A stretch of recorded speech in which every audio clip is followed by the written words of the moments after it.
138 o'clock.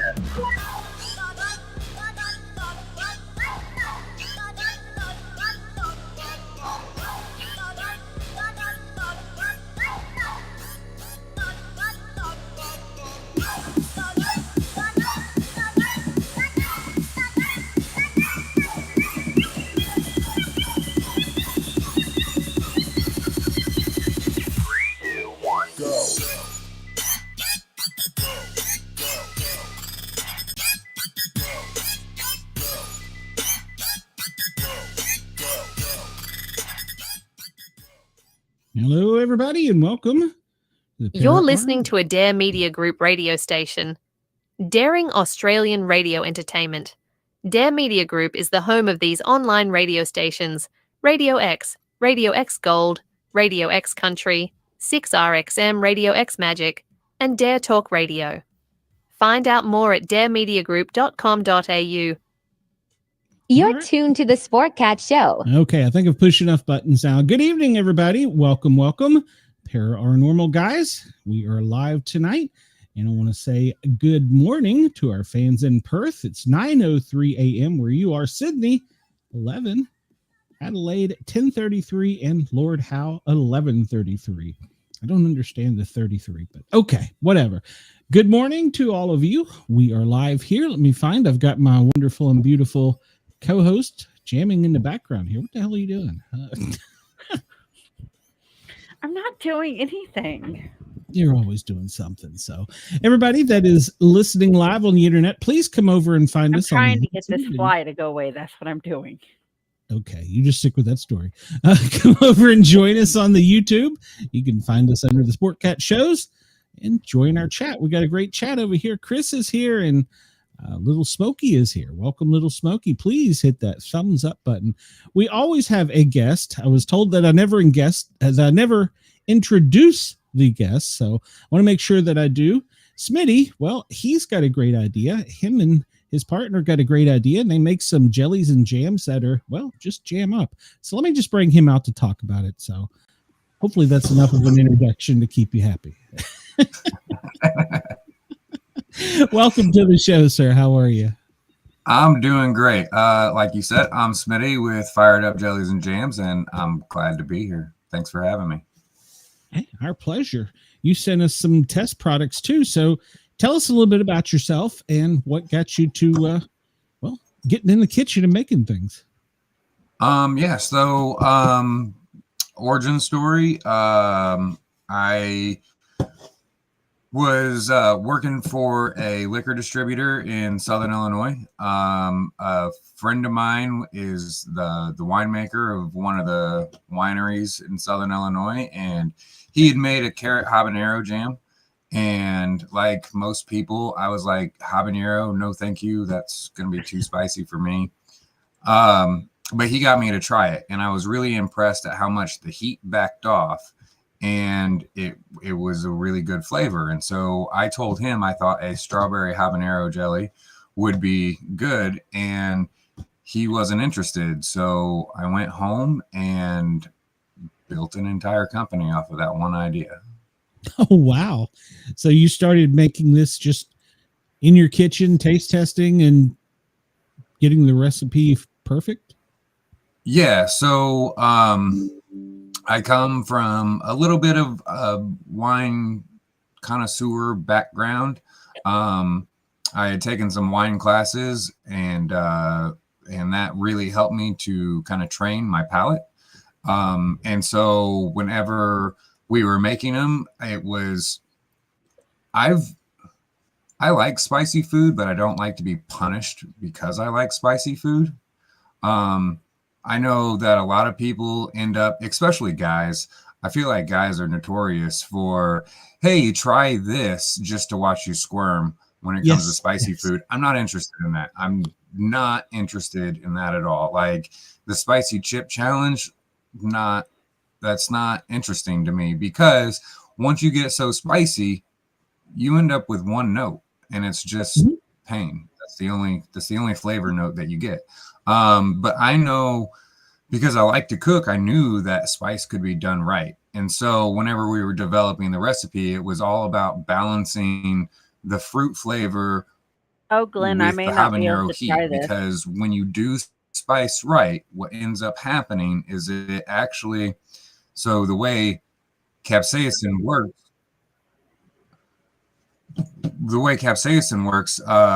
it actually causes increased blood flow to your mouth. And so increased blood flow means that your taste buds are going to be able to be more alert, which means you're going to be able to taste things better.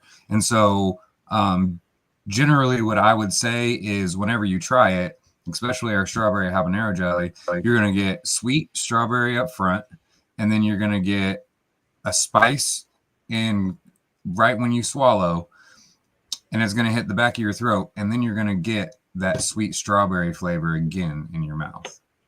Wow. How do you perfect it to do that? It wasn't intended to do that. It's just I've sampled it out enough to know that that's exactly consistently how it works. Okay. No, that's fair. Chris says, speaking of Notorious, I heard Smitty on the Notorious Escapades podcast with Casey. Yeah, Casey's a good friend of the show.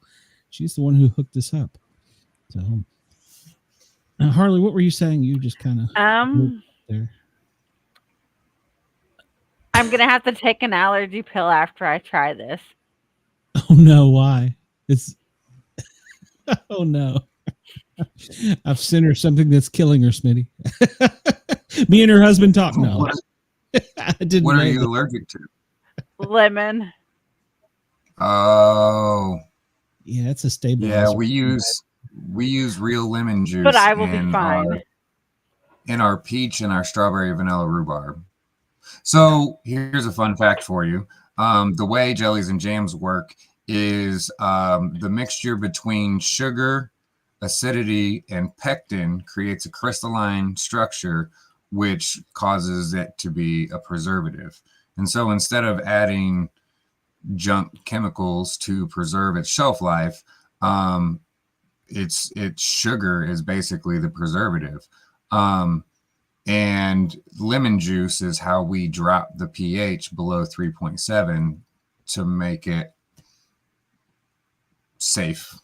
Wow. So that So it doesn't create more growth. you actually put some science in this. You were like talking about dropping percentages of pH and stuff. You really did go all in.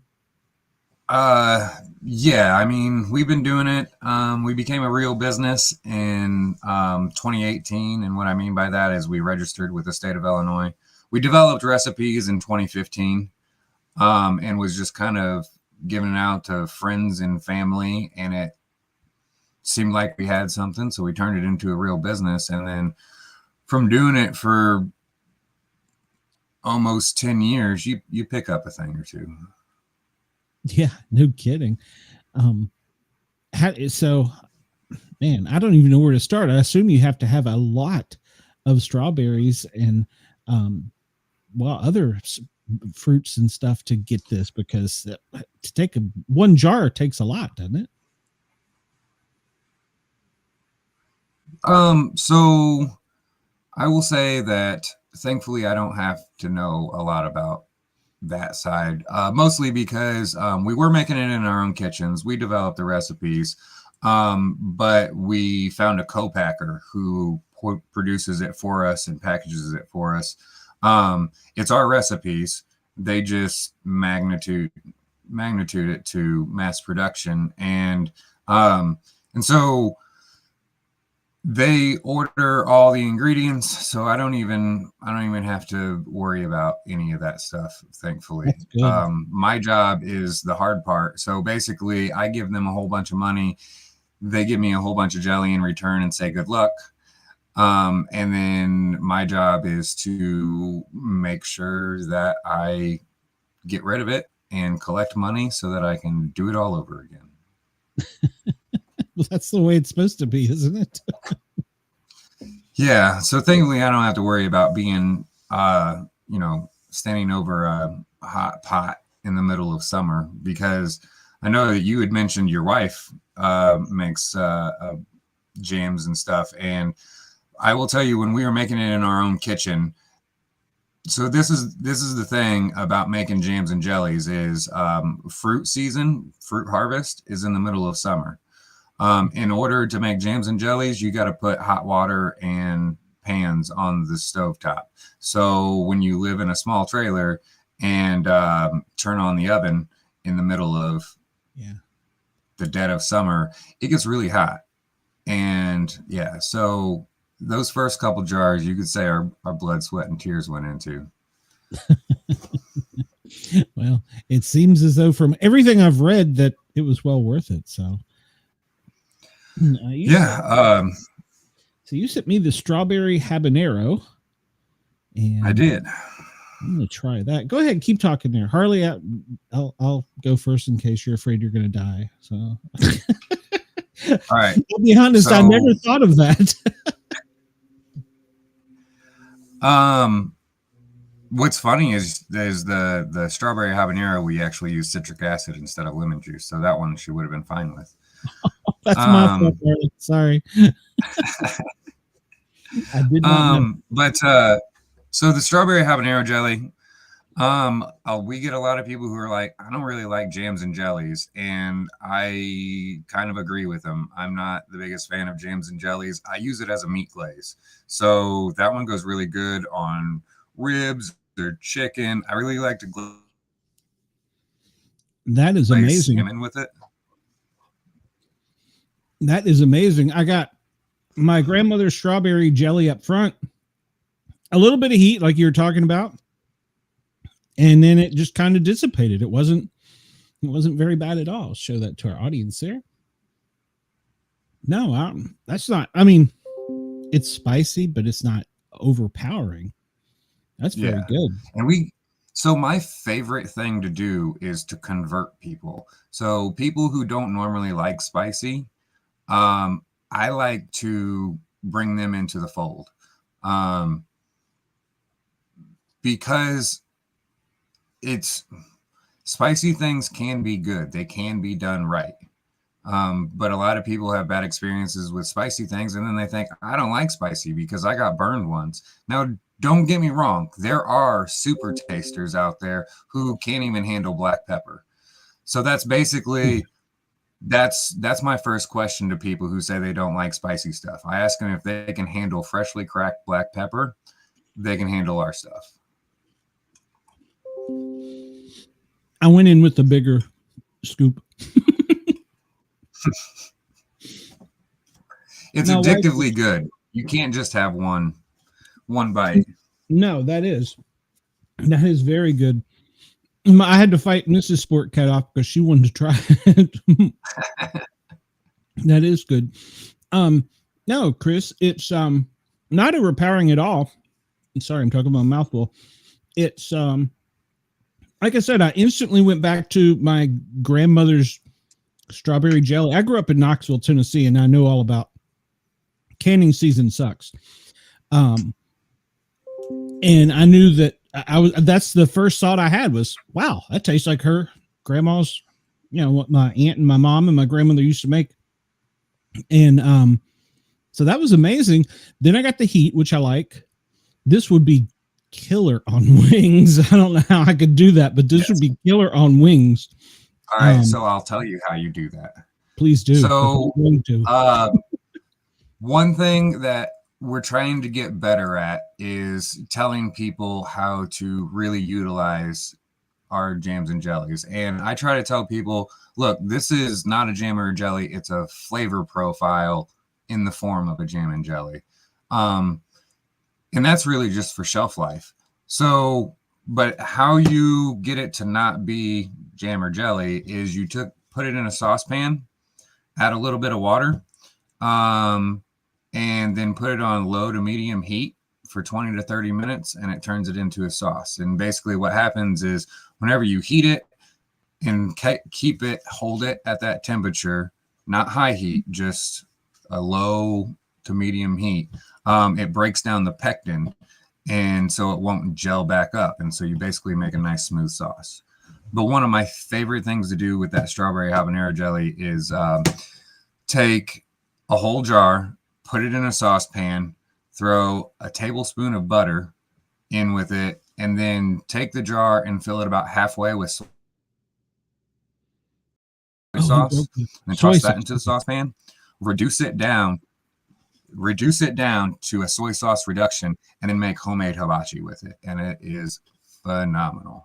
Oh man, my son-in-law will love that. Yeah, you know what you need to do with this, or you might already have done this. Do you have a recipe book? So we have recipes on our website.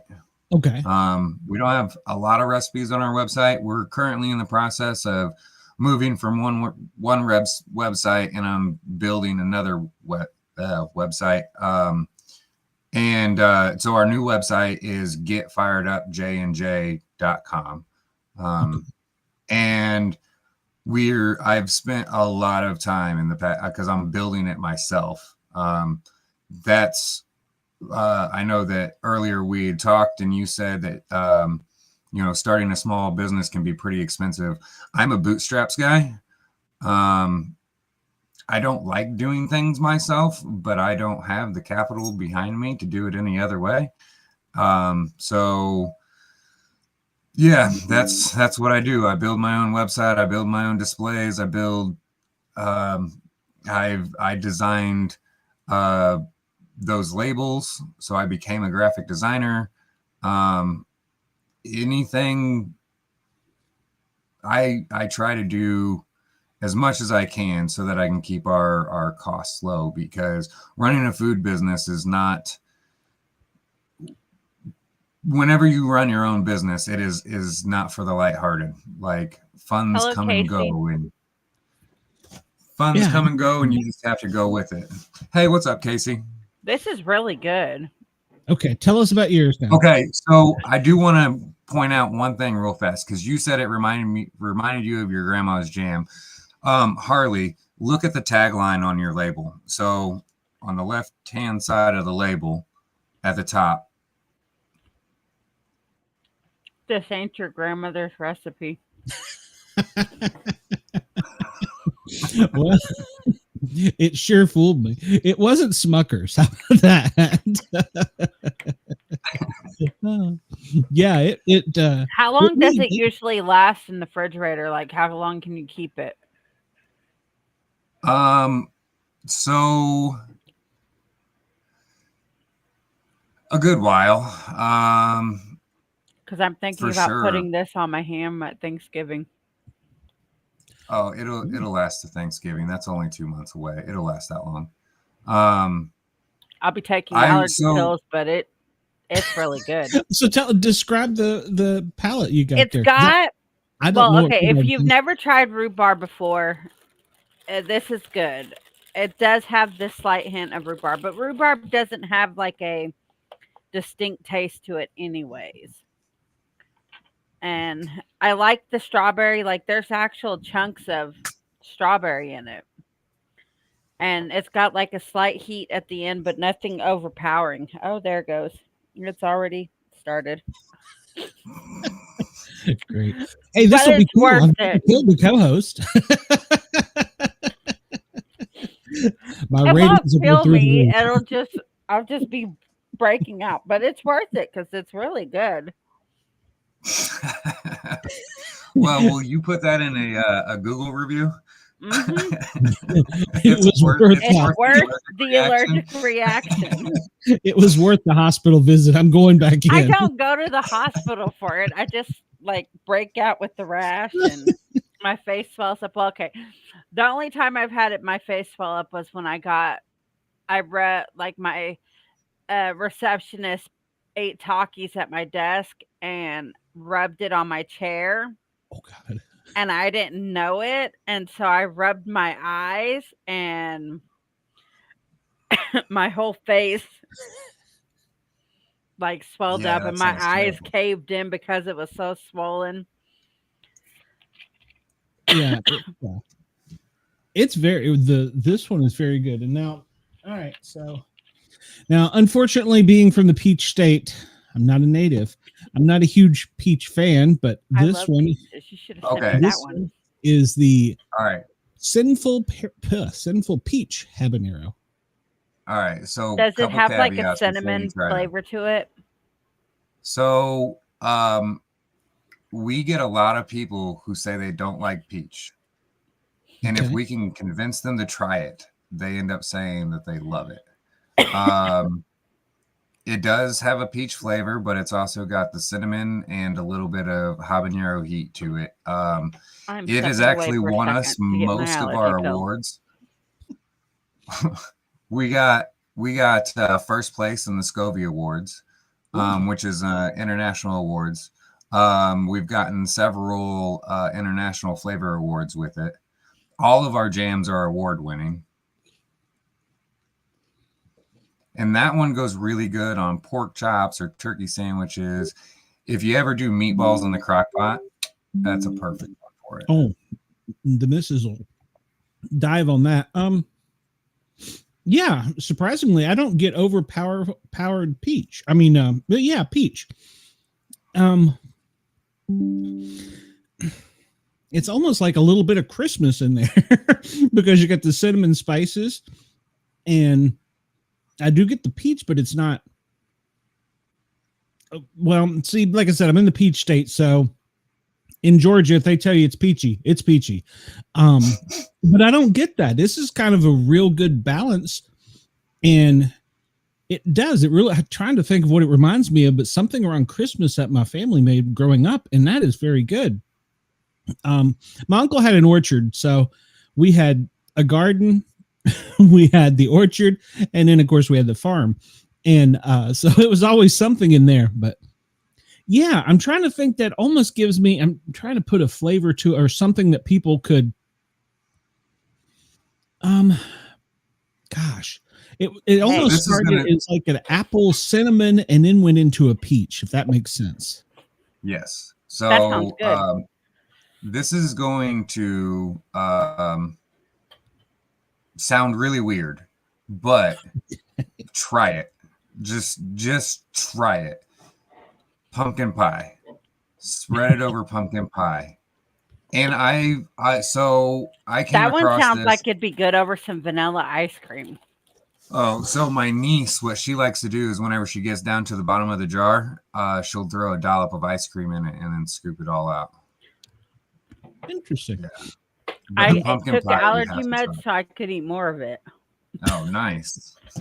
Growing up, my mother was a confectionaire, and hello, Chris, welcome from Georgia. And so I was destined to be a fat kid. She made everything chocolate, everything pies, cakes. I mean, we had a donut maker in our living room at one point in time as a kid growing up. And so I know also about selling food products because she would do that on the side when she was not working her real job and single mom. And so, and that's exactly what it hit me. It started off as one of her donuts. Now I'm thinking about one of her little mini donuts. But yeah, you're exactly right. And man, I'm trying to think. Mom makes a pumpkin. No, not pumpkin. What's the other orange one? Squash. That's orange, right? Is it? I think so. Squash is yellow. What's the orange green one? Man, pumpkins are orange and they're squash. Sweet potato. Potato. Oh, okay. There we go.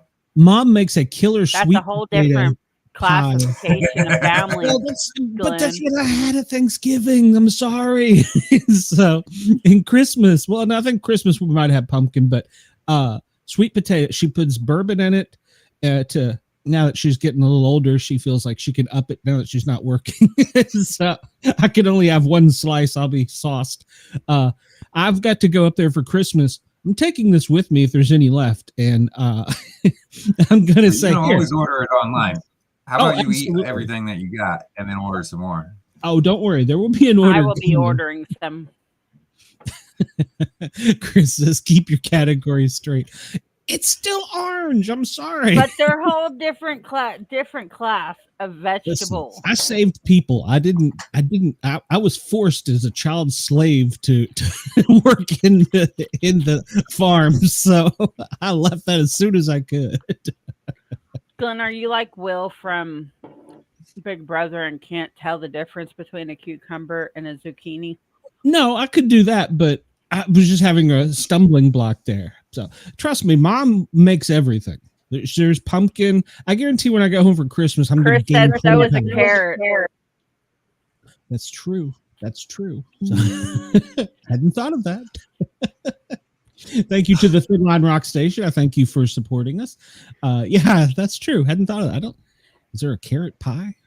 I don't know that there is. There's carrot cake. There's carrot cake. Yeah, I don't think I've had a carrot pie, but This is going to go on my ham. Okay. Yeah. So here's one of the things that I like to do with that one. So the first time that I absolutely fell in love with the strawberry vanilla rhubarb, I was at a winery and somebody had some deer summer sausage, and we were just cutting slices of it, using the slices and dipping it straight out of the jar. The salty and the sweet go so well together. Well, I was using hot honey Cheez-Its, eating it, and it was really good. Okay. So another thing that I really like to do with it is make a balsamic glaze with it. So if you toss the whole jar into a saucepan, low to medium heat, fill the jar up about a third of the way with balsamic vinegar and dump that into your saucepan, reduce it down. Oh, that goes so good over salmon or lasagna. Honestly, you could just drink it by itself. It's so delicious. I just tried it with summer sausage. Very good. Well, the strawberry habanero. Yeah. Wow. And I will say that, like, what I think is so interesting is that whenever you use it as a meat glaze, for whatever reason, whenever you mix it with fat and salt, it changes the flavor profile and becomes so much better. Yeah, it's like it exploded. I mean, it really is. It's like I can't describe how it went from the sweet heat to the meat to the heat, then back to the meat, and then faded out. Yeah. Yeah. And then the thing is like, it's so balanced that if it is too spicy for you, if you just eat another cracker, a plain cracker, it'll go away. It's really not that spicy, gonna linger though. around. No, But yours isn't spicy at all. The strawberry vanilla rhubarb isn't spicy at all. It has zero any spice in it. It's really good. Yeah, speaking of that, I remember somebody talking about, and I don't know if it was a friend or somebody that was talking about the Scoville units you have to put on a jar, how hot they are, or like if you're, maybe that's hot sauce. That I don't know. I think the Scoville units are mostly just marketing. Okay. It seems I don't know. When it comes to food, a lot of things are pretty subjective. Yes. And you'll get people from both camps saying that it is objective and people saying that it is subjective. Honestly, I'm more of a realist, and it's, for me, when it comes to Scoville units, is it enjoyable or is it not? That's my levels of how hot is it. Oh yeah, and we've all done that growing up. We'd be like, challenge. All right, let's try this. Let's try that. One of my best friends in high school was Vietnamese, Latino, and when I would stay over at his house, he had a whole different, because like I said, I grew up in a sweet household. He had a whole different palate, and his mother loved throwing things on me. You try. And of course, he was used to the heat at that point, and I wasn't. She introduced me to a lot of peppers and things that I had never heard of and had. And growing up, I loved that because I learned how to distinguish the taste. Even the Oriental in her made the hots just a little sweet. I don't know what they do, but it was great. So yeah. Like I said, I didn't stand a chance. I was a fat kid. It was funny. Me and my friend Tony, the one that I grew up with, we would change lunches because I had like the generic white boy ham sandwich or bologna sandwich, and his mom had sent him a homemade bread with hot peppers and all this. And so we would trade lunches because he's like, I'm sick of this. So Yeah. Well, and what's funny is the one of the reasons why I got into spicy food, because my mom didn't like spicy food at all. My brother did. But most of my meals growing up didn't have any spice to them because my mom couldn't handle spice at all. And now she uses the peach in her oatmeal every morning. But what got me into spicy food is I don't like the taste of eggs, or I didn't used to like the taste of eggs, and throwing jalapenos in an omelet makes it all go down, because that's the other side of spicy, is it can cover up flavors too. It can accent flavors, but it can also cover up flavors. So I got into spicy basically so that I could enjoy eggs more. Interesting. Now, I don't want to get you too far away from the subject, but you wanted a little extra time to tell a spooky story.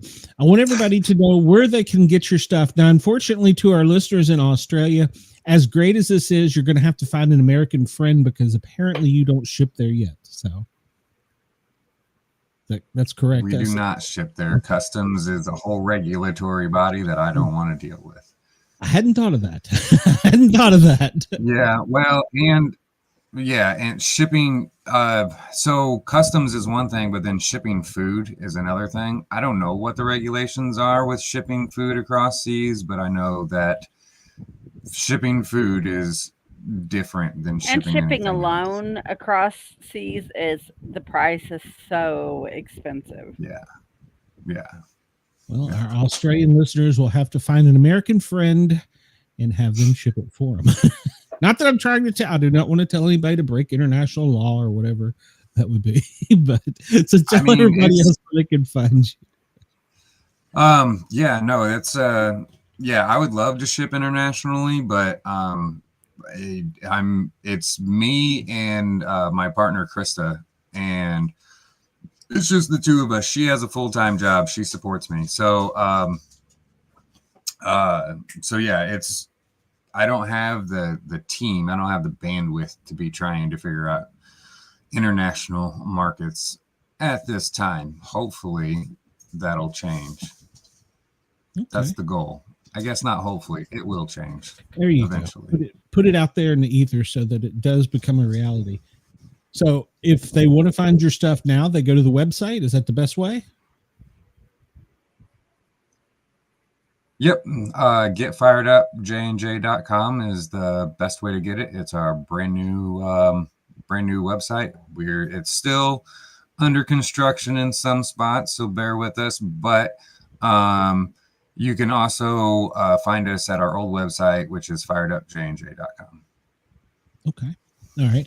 And I will put that in the show notes afterwards so that everybody can find it there. I hope that we can bring you at least one or two sales. I know my mom will be buying some, and Harley and Mrs. Sportcat, after she steals mine, I'll have to restock.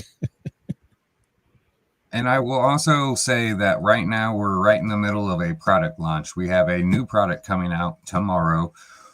We haven't even released what it is. So each of our jams and jellies has a mascot associated with it. So our strawberry habanero jelly is Pep, and you'll see him front and center on the jar. Our peach cinnamon habanero jam is Cindy. And then our strawberry vanilla rhubarb jam is Patty, and Patty is actually named after my mom.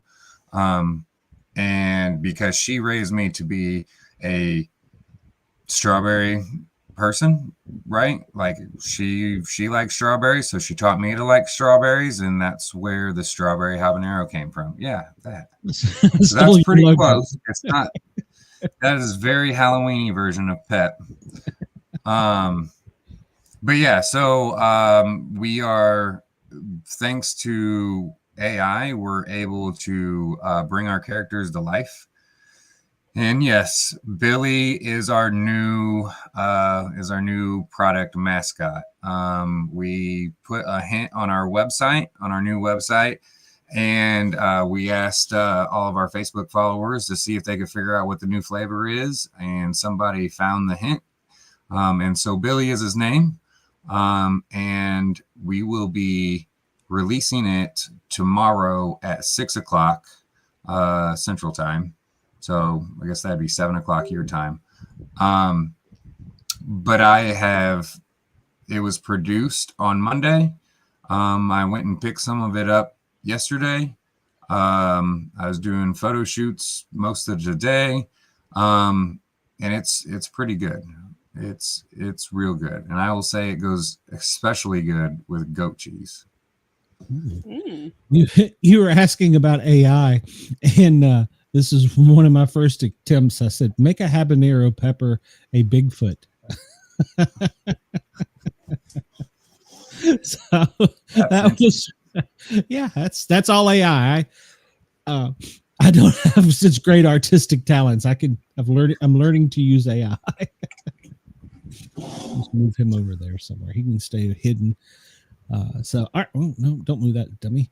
So tomorrow, look on your website and it will be available.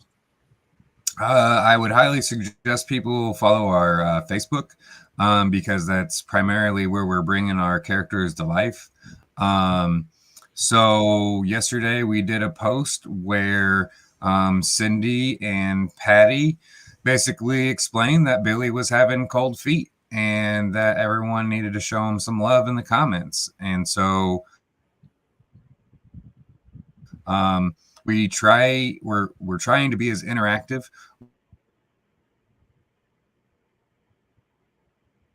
Sometimes being interactive with your fans and your audience isn't as easy as you would think.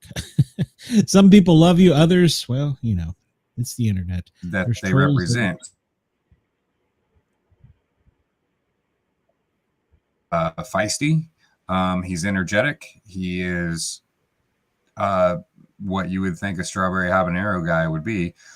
Cindy, she is also pretty feisty and boisterous, and she's just a real big personality. And then we've got Patty, and she is more of our traditional mindset. She's kind of the mom of the group. She's the one that's going to go around telling everybody happy birthday and happy Easter and Merry Christmas. So, and then Billy, we haven't assigned him a role yet because we haven't figured out where he fits in just yet. But, yeah, we're just having a whole lot of fun and just creating some fun content. And since we started doing this, it's like almost for the first time we've actually started to have a conversation with our customers through social media.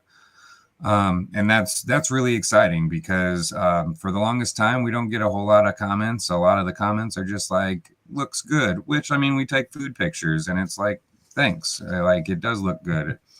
But now we're actually starting to get some real interaction with our customers, and I'm loving it, and it seems like our customers are loving it too. So we're pretty ecstatic about that. That's cool. You can make a kid's comic book with all this too. Yeah, with the help of AI for sure. Yeah. Well, I will gift you Habanero Bigfoot. You can. Okay. If you use him, just let me know. I'd like to see that. All right. So you were telling me prior to coming on about the Muddy Man. Is that forgot? Okay, so it's the Big Muddy Monster. It's a Southern Illinois version of Sasquatch. Okay. Do you have any experiences with him, or? I don't have any experiences with him. But you would ask me if I'd had any paranormal experiences, and I will tell you that my mom's side of the family have not, I don't know how to really explain this. I've come across a handful of spooky things. But one thing that sticks out in my mind is that, so about 18 years ago, my brother passed away, and, I was driving my mom's car, and, I had parked it at the funeral home, and I left with a friend. And then I came back later that night. All the family had gone back to my grandma's house. And I went to go grab my mom's car out of the parking lot, and I had locked the keys in the car. And so I called my mom and no answer. And I called my mom again and no answer. And then I called my stepdad and no answer. And then finally I called my uncle, and he picked up, and I'm like, man, I just tried to call my mom twice and my stepdad. What, like, I locked the keys in the car and everything. And my uncle was like, that's so weird, because we're standing in their old bedroom at my grandma's house, and the door was shut, and they heard 3 knocks. And then my uncle jokingly opened up the door and said, okay, Justin being my brother, come on in. And that's when my uncle finally got the phone call. So it was, yeah. So it was like those phone calls were knocking on the door, and it wasn't until they opened the door that the phone calls finally made it through. That is weird. There's no. So we have a handful. Yeah. I think I might have to buy another jar of this strawberry vanilla rhubarb. Because, well, I'm going through the recipes on the page, and I'm going to be making my husband cookies here because I'm going out of town on the 13th. And there's the peanut butter fired up jelly cookies on here, and I'm like, I might have to take and use that and make these for him. Yeah, those peanut butter thumbprint cookies are phenomenal. We'll give and then there's as far as paranormal stories go. What's that? So then you got the cheesecake recipe on here. Oh yeah. I will send my mom a link tonight. I will say, so we just have like a bunch of little weird anecdotes like that we just chalk it up as guardian angels looking out for us. They're not really ghost stories. It's just a bunch of little weird things like that. But then being down here in Southern Illinois, I don't know if there still is, but there used to be a fairly large occult following down here. And since the forest is so large, there were rumors that you would often find chickens with their heads cut off and stripped in the middle of the woods. That's interesting.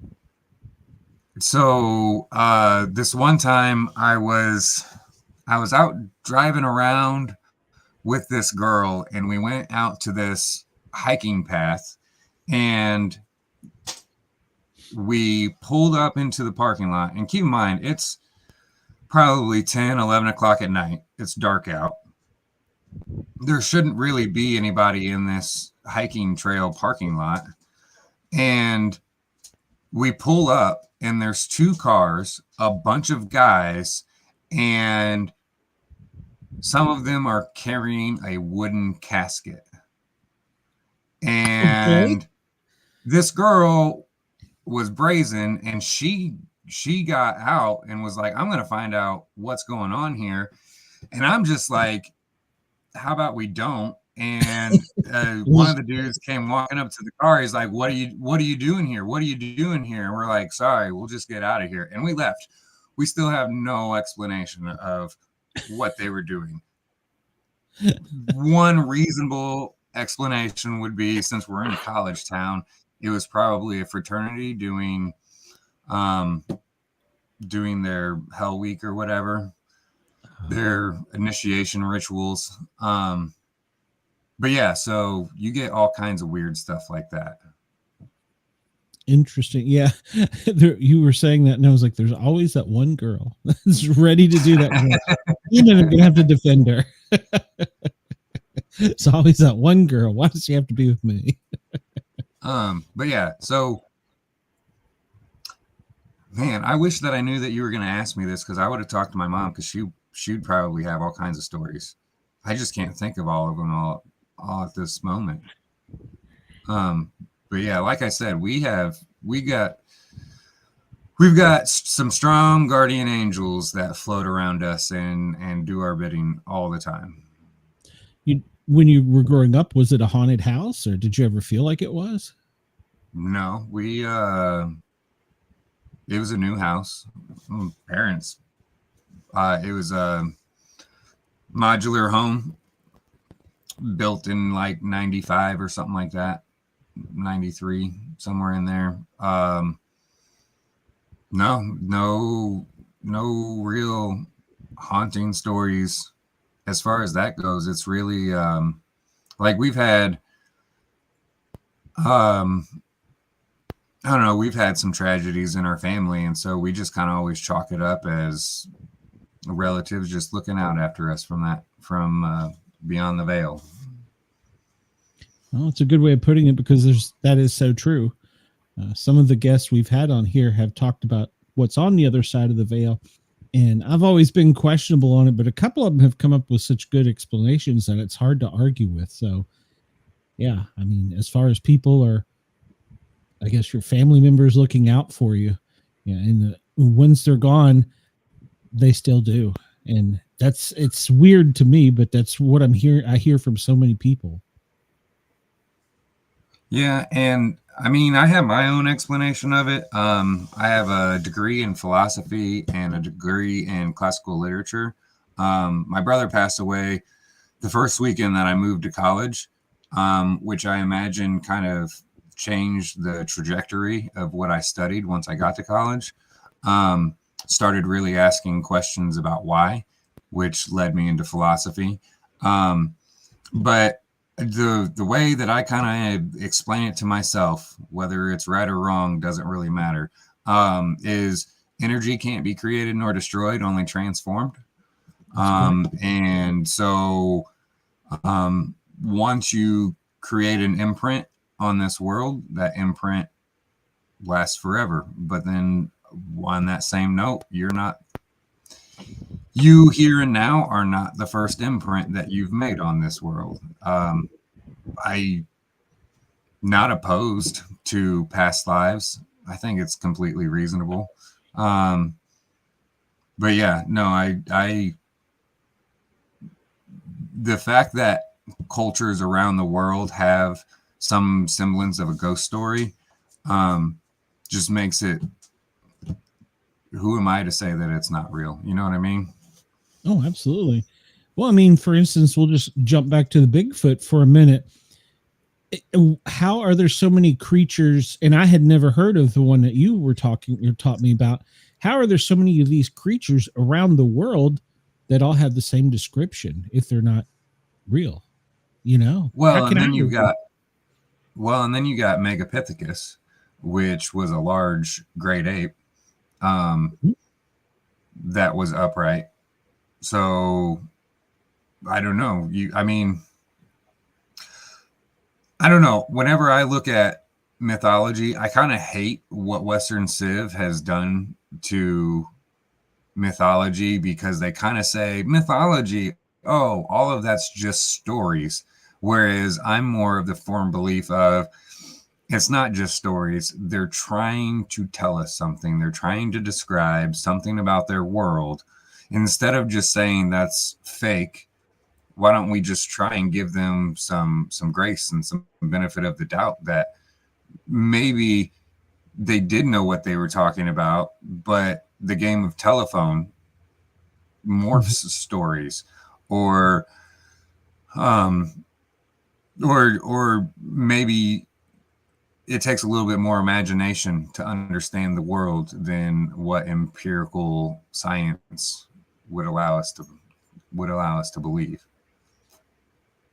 Oh, I agree wholeheartedly. If you want to see some surprise scientists, go YouTube and look at any of the stuff with the comet coming in, 3I Atlas, and you will see scientists just like, I don't know what I can't explain this. This isn't the way this works.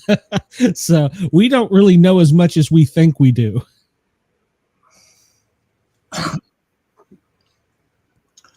Well, and that's one of my struggles with science. Like, don't get me wrong, science is good. We've done amazing things with science. Science gets us near perfect.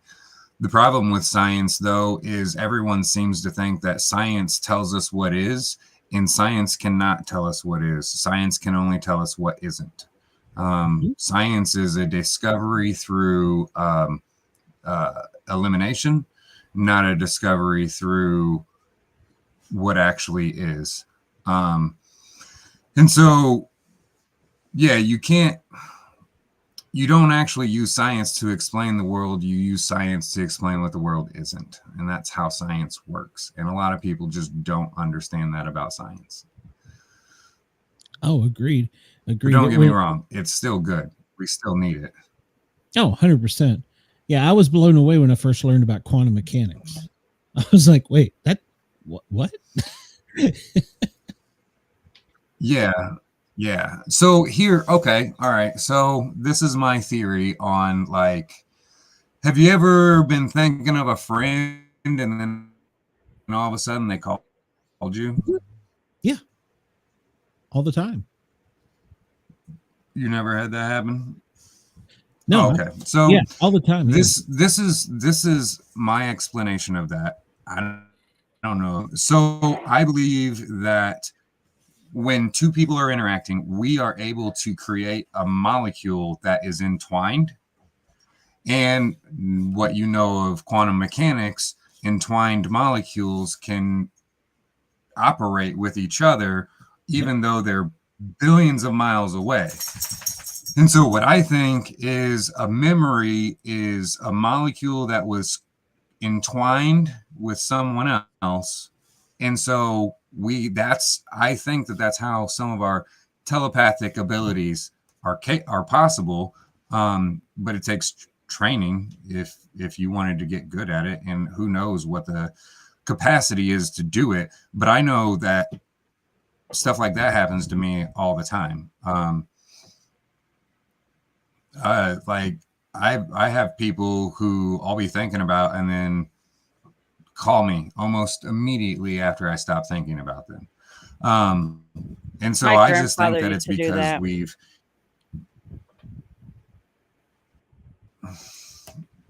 what's that? Used to, before he passed on, he'd call me right after I thought about him. Yeah.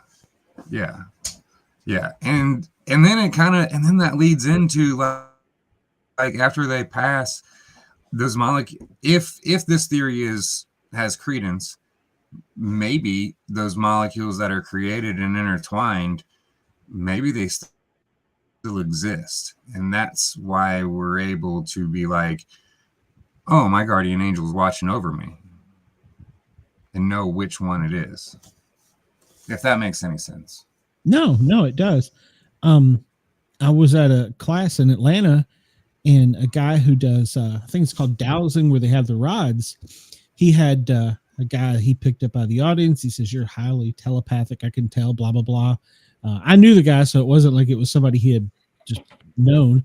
And he told him to think of like the most evil thought he could, and he would follow it around the room. And it was the weirdest thing. He could go around the room and say, the energy's there, the energy's here, the energy's there. And I was like, okay, that's freaking me out a little bit. So, but I do agree. Once it's out into the ether, it's its own thing, so to speak. I think his internet is dropping in and out on him. So he said that he had a lot of things on the website going on. So are you with us? Can you hear me? Yeah. Yep. Yeah. We got you. Yeah, dowsing rods. That's pretty interesting. I've always been interested in dowsing rods and how they worked. But I imagine it's all just energy, and our science just hasn't caught up to a way to keep track of stuff like that. Christopher says, I was at home when my stepmother died, and I felt her say, I've passed at the same time she passed. Wow. But we've heard a lot of those stories here. Yeah, because I told you once that I knew my grandfather passed before they even told me he passed. Yeah, that's right. That's right. And we've had So here's a Go ahead. strange thing about whenever my brother passed. So I had moved to college on Friday night. My brother passed away Saturday night, and my aunt and uncle came and picked me up from college Sunday morning. And when they knocked on the door, I was asleep, so they woke me up. But I had had a dream that all of it happened. So whenever they were telling me that it happened, it was like they were just telling me something that I already knew. That's wow. Yeah, that's what do they call that feeling that you have sometimes? Deja vu. A lot of people say that that's partially what that is, as you've experienced it already. One of our guests was telling us one time, when you sleep, you actually go to a different location if you go into a certain deep enough sleep. So, but also when you sleep, you don't see people that you've never met before in your dreams. You only see people that you've met or seen their faces or seen on TV. Like if you've never seen them or seen pictures of them, you'll never dream about them. Have you ever? What was that? Have you guys heard of the telepathy tapes? Mm-hmm. Mm-hmm. Have you guys heard of the telepathy tapes? Yes. What do you guys think about those? Because those kids, they talk about going to a place called the Hill, and it's just like this mental space somewhere. Yeah, it's weird, but yeah, I have heard of that before. So I haven't had anybody on our show like that, but yeah, I've read about it, and I absolutely believe it exists. So, hey, well, hell, the CIA trained about it, so it's got to be real, right? Well, why else would they spend all of that money, right?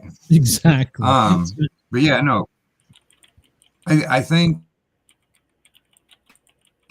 So one thing, so Aristotle, he wrote, I guess, about physics and what is the physical world. And then he wrote metaphysics, and a lot of people talk about metaphysics as though it's kind of woo-woo baloney stuff. But the thing is Aristotle wasn't talking about it as being woo-woo baloney stuff. He was talking about it as these are things that in the physical empirical world you can't really identify. It's true. It's true. Smitty, I've got another guest coming in after you, but I want to make sure that you tell everybody where we can get your stuff, and if they want to get in contact with you, how they can do that too. And he does have awesome hoodies and t-shirts on his website also. If you want like that green fired up looking thing, because I saw that. So we only have a limited supply on shirts and hoodies. So don't get too excited about that. We haven't had any produced in a while, mostly because we weren't selling any. And then I wear them all. But yeah, so our main website going forward is getfiredupjnj.com. We will be releasing a new product tomorrow at 6 p.m. Central Time. Make sure to follow us on all of our socials, Fired Up J&J. Yeah, the best way to get a hold of us is our social media or email, and either those are pretty easy to find from our website or our social media. So thanks for having me on, guys. I really appreciate it. This has been a great conversation. Yeah, man, it has been. And if you want to come back and talk about your other product later, just let me know. We'll sneak you in here. So I'm not opposed to sneaking you in sometimes. All right. Yeah, no, Well, next time I come on here, I'll have a conversation with my mom, see if we can't There you go. come up with He'll some more of definitely have to those, come back, those weird especially after happenings in his our new family. product drops. Yeah. We have to get you back by Christmas. This so. is true. This is true. All right, Smitty, Yeah. have a great night. I'm all for it. Thank you for coming on. I appreciate it. Absolutely. Thanks for having me, guys. All right. Bye-bye. There's a recipe on there for baked brie. And I saw that. I was like, ooh, that'd be good to take to, because at H&R Block, we do a Christmas potluck when we're done with our training. And I was like, that'd be good to take for the Christmas potluck with some of the fired up jelly on it. How did I know you were going to do that? Come up with all the recipes. So, all right. Well, that was great. We will get him back on. I'm causing you to spend money. I appreciate him for coming on. Like, he did it. The strawberry habanero would be good on a ham. Oh yeah. I'm saying that one because I know I could eat that one and not have an allergic reaction to it. So I'm going to have to get that one to put on a ham. Okay. All right. Well, so anybody who watches us regularly knows that we always have two guests on, and tonight is no exception. This gentleman I've been begging to come on for a while now. He is a content creator too. Which I am hoping I can make it through the second guest. Well, just ask him if he's moist, and he'll be happy to. He'll be happy to give you the information. The Northwest Wind. He likes to camp in places we've never been before. I've got you finally, Sam. How are you? Good. How are you guys? Guys and girls, ladies and gentlemen. So I hear you're in my neck of the woods. Oh no. Where about? I'm in Ohio. I'm in Cleveland. Me too. I'm in Parma. Oh, okay. Well, then you're like really, really close. Yeah. Really close. You've camped on our Arby's. Don't tell him that because that's where. Is there an Arby's in Parma? I don't know. Yeah, there's one in Parma. Gay Drive? Is it over by? No, it's on. Well, the one I work at is on Rockside Road in Broadview. Oh, okay. Okay. Yeah, I know right where you're talking about. Right. Okay. Interesting. Well, yeah, you're probably, depending where you are in Parma, you're less than 5 miles from me right now. I live right by the Speedway on State Road. The Speedway on State Road, Brook Park? Is it State and Brook Park? Yeah, State and Brook Park. So you're probably, as the crow flies, probably 3 to 4 miles from me right now. Wow. Just I guess that would be northeast. Yep. About 3 to 5 miles at the very most. He's the second guest we've had that's in my neck of the woods within like 2 weeks. Last week we had one that lived by Kent State. Okay. Yeah. I didn't go there, but I always joked all my best friends went there, and I basically lived down there for 5 years. So I always say they should have given me an honorary doctorate. Sam, what got you into, well, first off, tell us a little bit about yourself. Because I know you've got an interesting story too, and about you've dealt with some things that have been difficult for us all. I have PTSD and I've been struggling through it. Retired fire medic. I think I told you all this. And so you've got a great backstory, but I do also want to know what got you into. Yeah, I will go running into a burning building, but I'm not going to camp on top of a commercial building. I mean, at least if it catches on fire while I'm up there, God willing, someone like you will come haul my ass out of there. Can I swear on here? I swear. Yeah, okay. Absolutely. We're in Australia, and if we don't swear, they get offended, and they like the word cunt.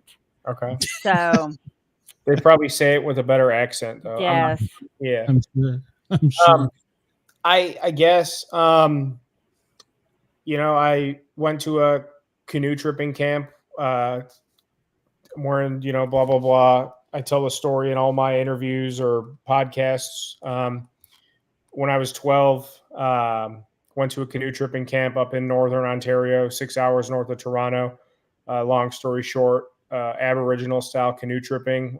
So canoe tripping, portaging, which is carrying your canoe over land around obstacles or from lake to lake, around a waterfall, whatever. Making your own camp sites most of the time, chopping your own wood, cooking over a fire every night, doing the dishes, getting up and doing it again the next day.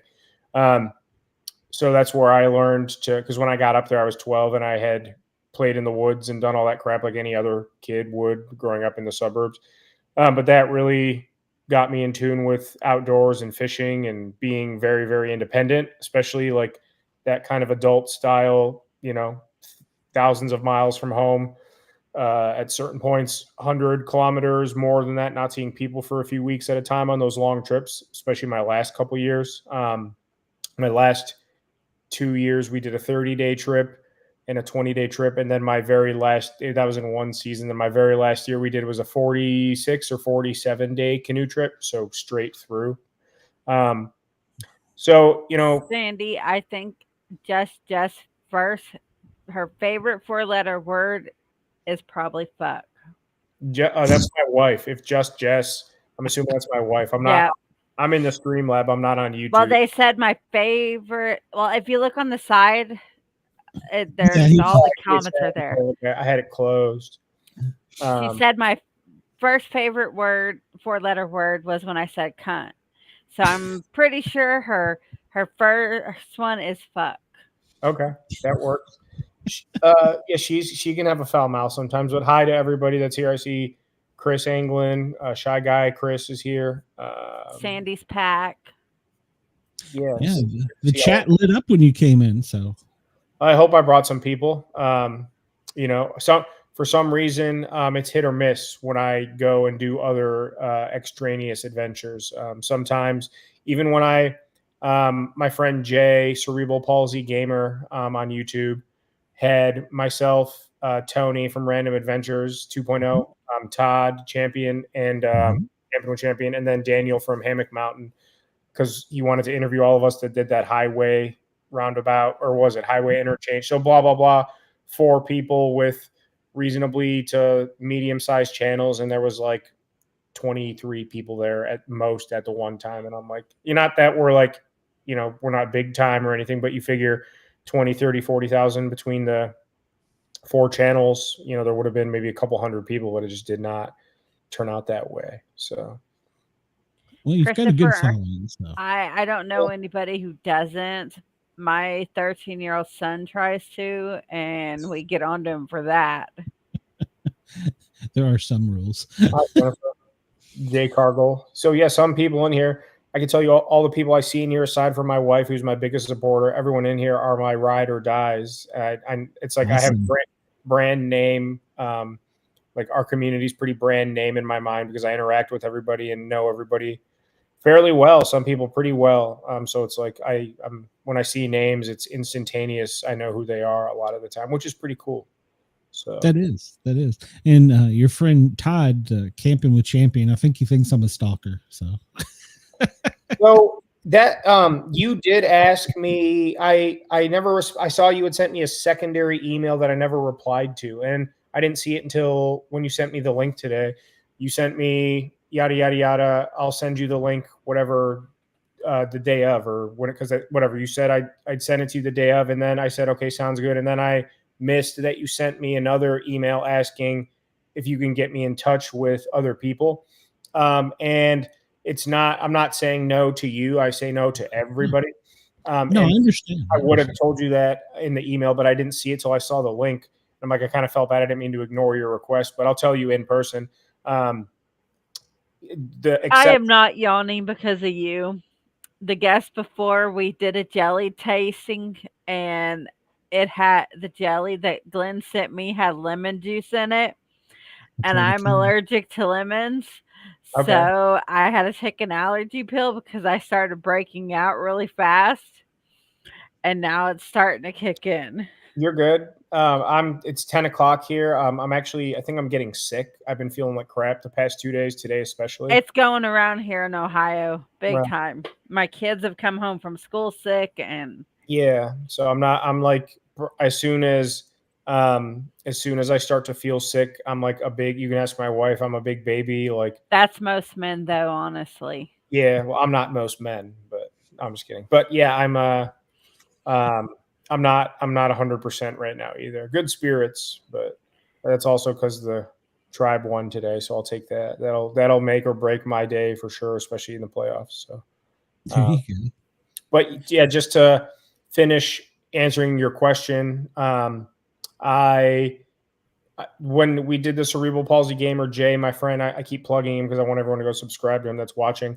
That was an exception because he had already kind of infiltrated everybody else, and then I kind of just coordinated it. But trying to connect people and line people up, it never has. I've been doing this for a long time. It never works out in the favor of anything other than somebody asking me to then follow up with that person and that person having to get email. It's just like it's like playing the middleman just does not work. And I can't really speak for other people. Like, hey, Todd, do you want me to pass this guy's in? Blah, blah, blah, blah, blah. Even like with brand deals, like, you know, we get gear and offers and this is and that's, and these companies or brands will be like, do you have anybody else? And I just kind of play it off like I do, but I'm not blah, blah, blah. Then I never follow up. Same thing with, you know, Todd got this really cool e-bike, like an electric bike. Mm-hmm.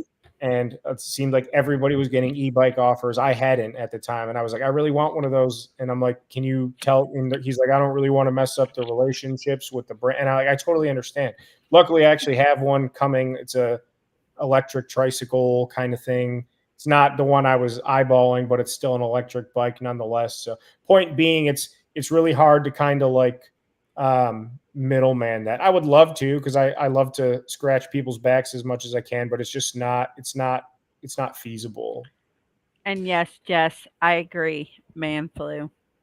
Yeah, man, for sure. 100%. Yeah, no, I 100% agree. And I shot him a message last night, and Daddy saw it. I said, hey, check out tonight's show, Sam. So I don't know if he did or not. So, but yeah, you always say in your videos, drop me a message. I'll get in touch with you. And I reached out to you, and you were having a little bit of a rough time, and I was kind of having a rough time. I was in Tennessee dealing with some family member on hospice.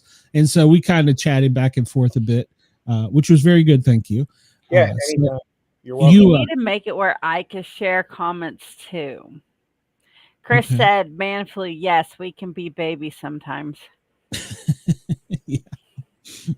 But so yeah, and you did get back to me, and I appreciate that. And it was funny. My mom had come upstairs a lot of times to get away from what was going on downstairs. I was taking care of a hospice family member, and she would watch your shows, and she would ask me, she goes, is he okay?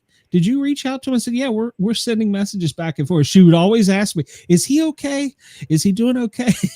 I'm like, yeah. Oh, thank you. Give her a hug for me when you see her next. And oh yeah, I'll be up there for Christmas time, so I certainly will. But yeah, that's how you were very honest. You do answer messages, and I appreciate that. I do. Yeah, I really do. It's very time consuming. It's not, I'm not complaining. I'm just being honest, deadpan. It's difficult, and it feels like a second job, and it's a good thing that it's getting more difficult because the channel's growing, not as fast as I want it to.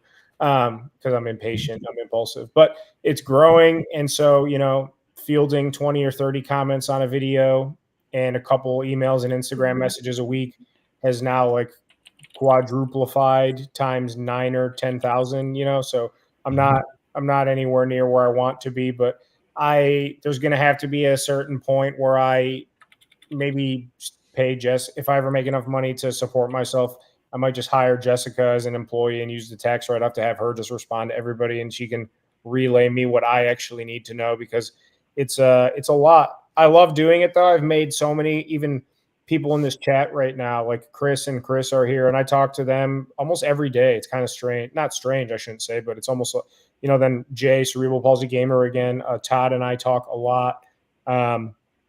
There's my friend Dave, trying to think, you know, I'm probably forgetting people. But I mean, there's people I literally talk to, you know, almost daily, if not daily. And yeah, a lot of people I welcome it. A lot of people have put their problems on me. I shouldn't say put their problems on me, but a lot of people have expressed what they're going through to me. And I try to help them as much as I can. A lot of people have also reached out to me to ask how I'm doing because I've shared my struggle.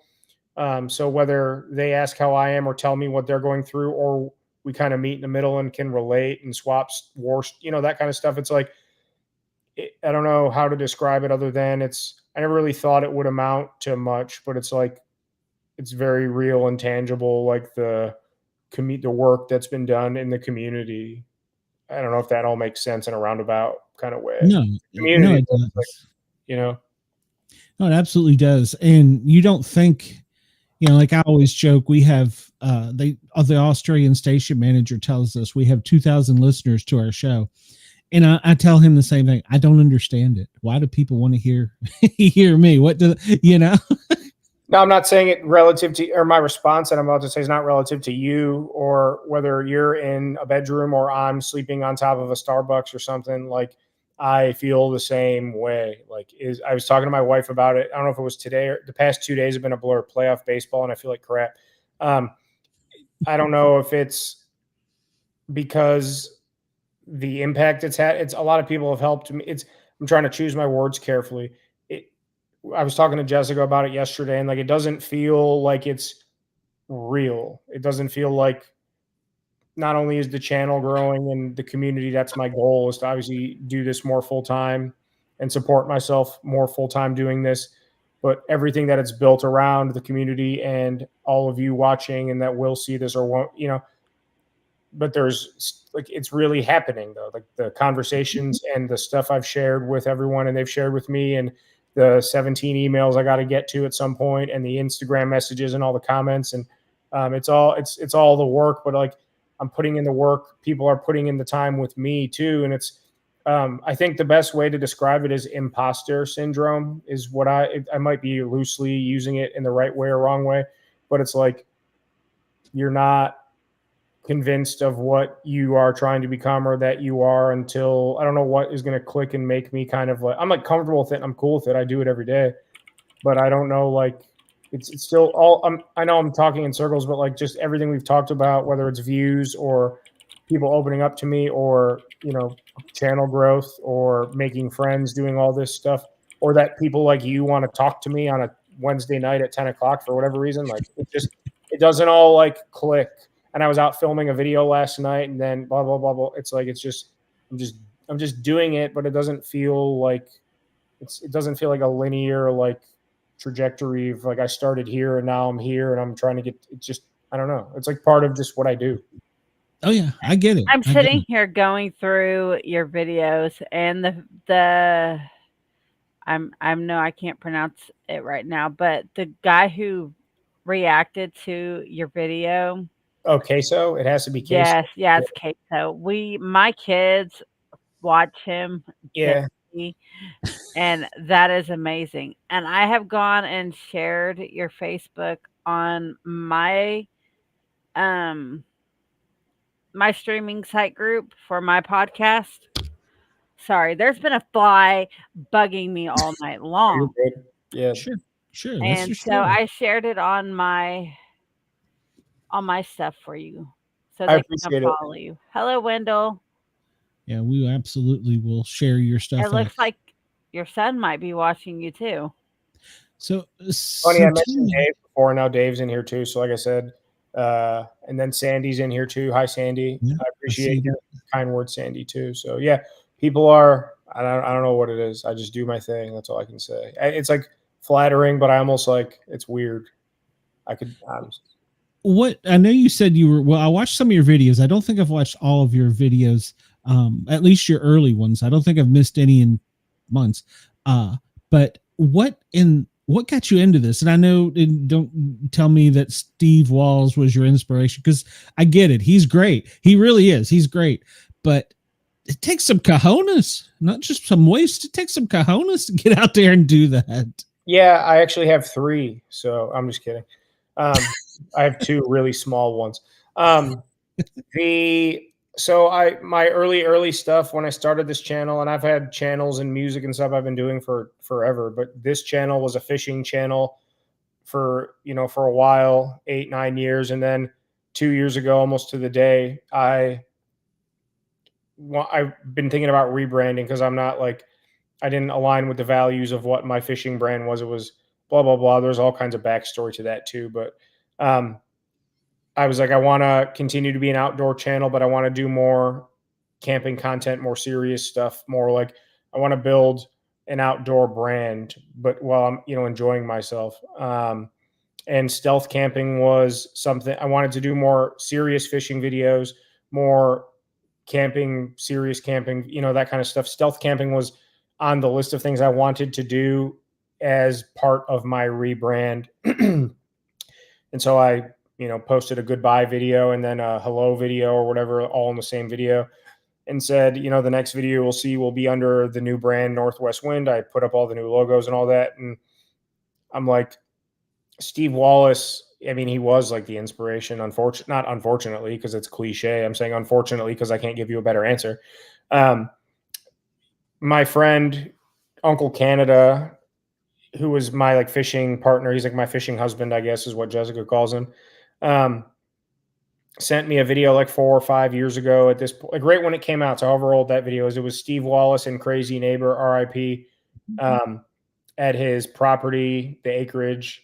And they had gotten like all these old fence posts and were building like a railroad of some sort. I'm a big train nerd. I've got a 100 square foot model railroad that I'm working on over here. Oh, what's that?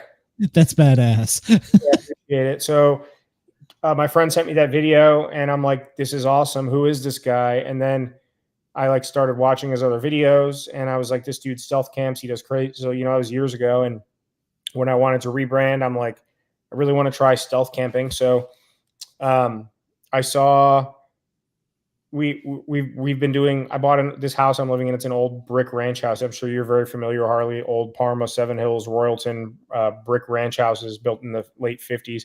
So we've been constantly improving our home since we moved in. It's been almost 8 years, little by little. That's the problem with stuff. It's like if you want to make something nice, it takes a lifetime, and I'm so impatient. It drives me nuts. And we're about to be doing more work around here. But we were looking to get a shed in our backyard, so I'm up at Home Depot 7 times a week, like I am anyway, to buy trees and plants, and I'm bored. And I'm up there looking at sheds in conjunction with this time frame of wanting to branch out. And I'm like, it would be really cool to sleep in a Home Depot shed because it was like, perfect. So I just went and filmed it and put it up, and it did like pretty well overnight. Like within a couple days, it had several thousand views. And like my fishing channel started off and was skyrocketing and then died, then was skyrocketing again, and then was just kind of dead for the longest time.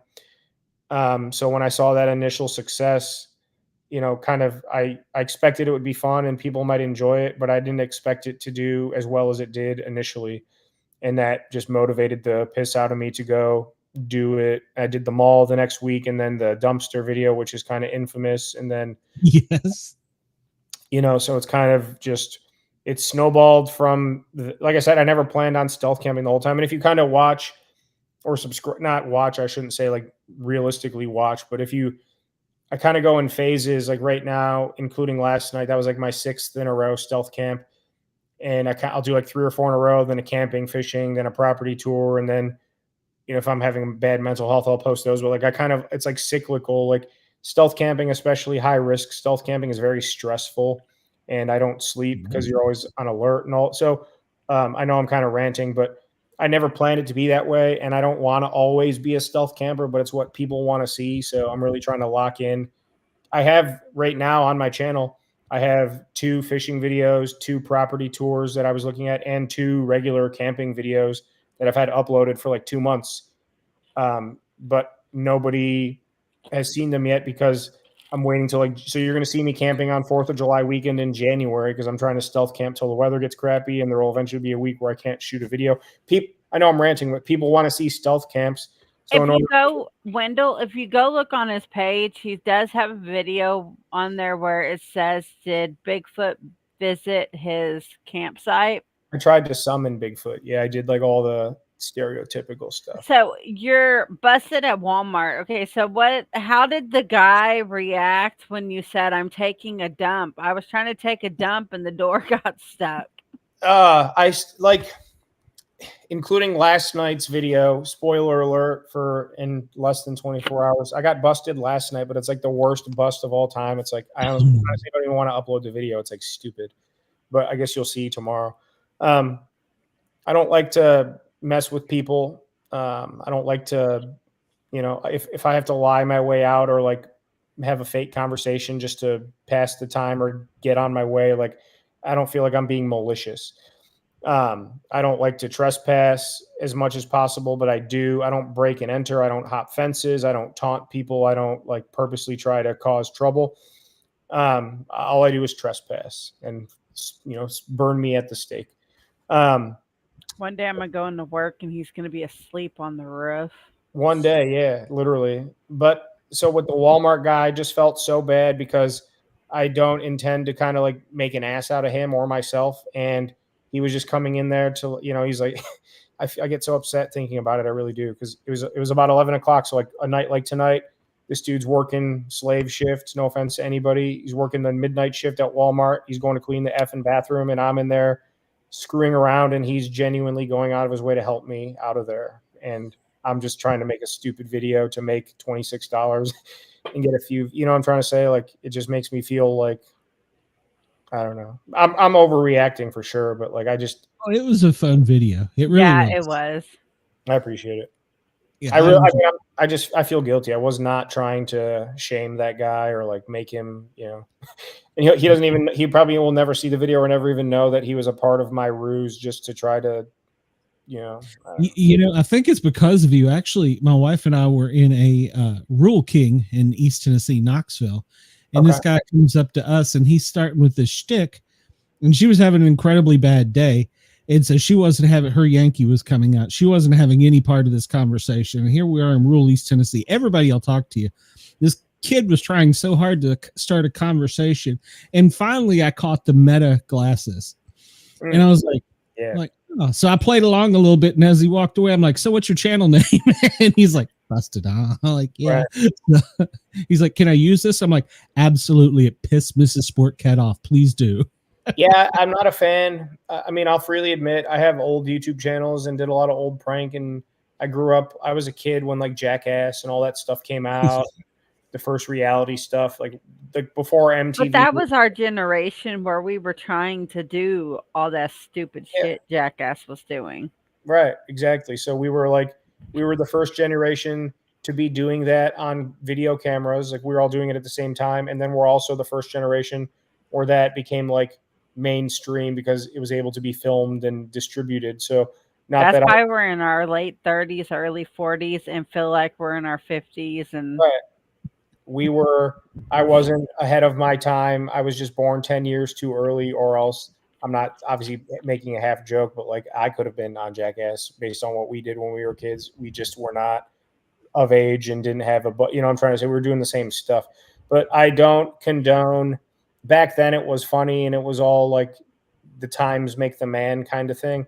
But nowadays it's like, it's very mean spirited what a lot of these people go and do, like at Walmart or at fast food restaurants and whatnot. Like if you want to go make an ass out of yourself, that's fine. Like I do that every week.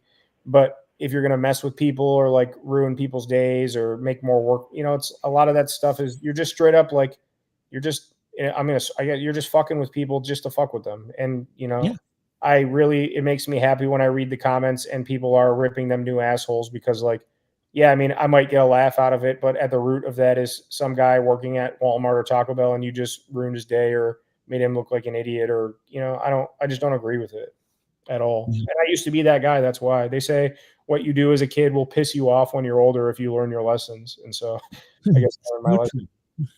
So true. I'll let him stealth camp in H&R Block in tax season. Honestly, yeah. I should. Well, I'm the office manager there, so. Oh, okay, beautiful. Well, if you, have like, I've already done a cubicle. I'm trying to think, if you happen to leave the door unlocked by accident one night, let me know if there's a cubby somewhere I can frolic into. Oh, she will do it. So I'll give her your email address. She will do it. I know her. But getting back to my question though, We have this big long hallway between like our back door and our door to the office itself. You could in that big long hallway. Yeah, I mean, whatever works. There was the ice cream, one of the first videos I did, the ice cream shop. It's not one of my favorite videos at all.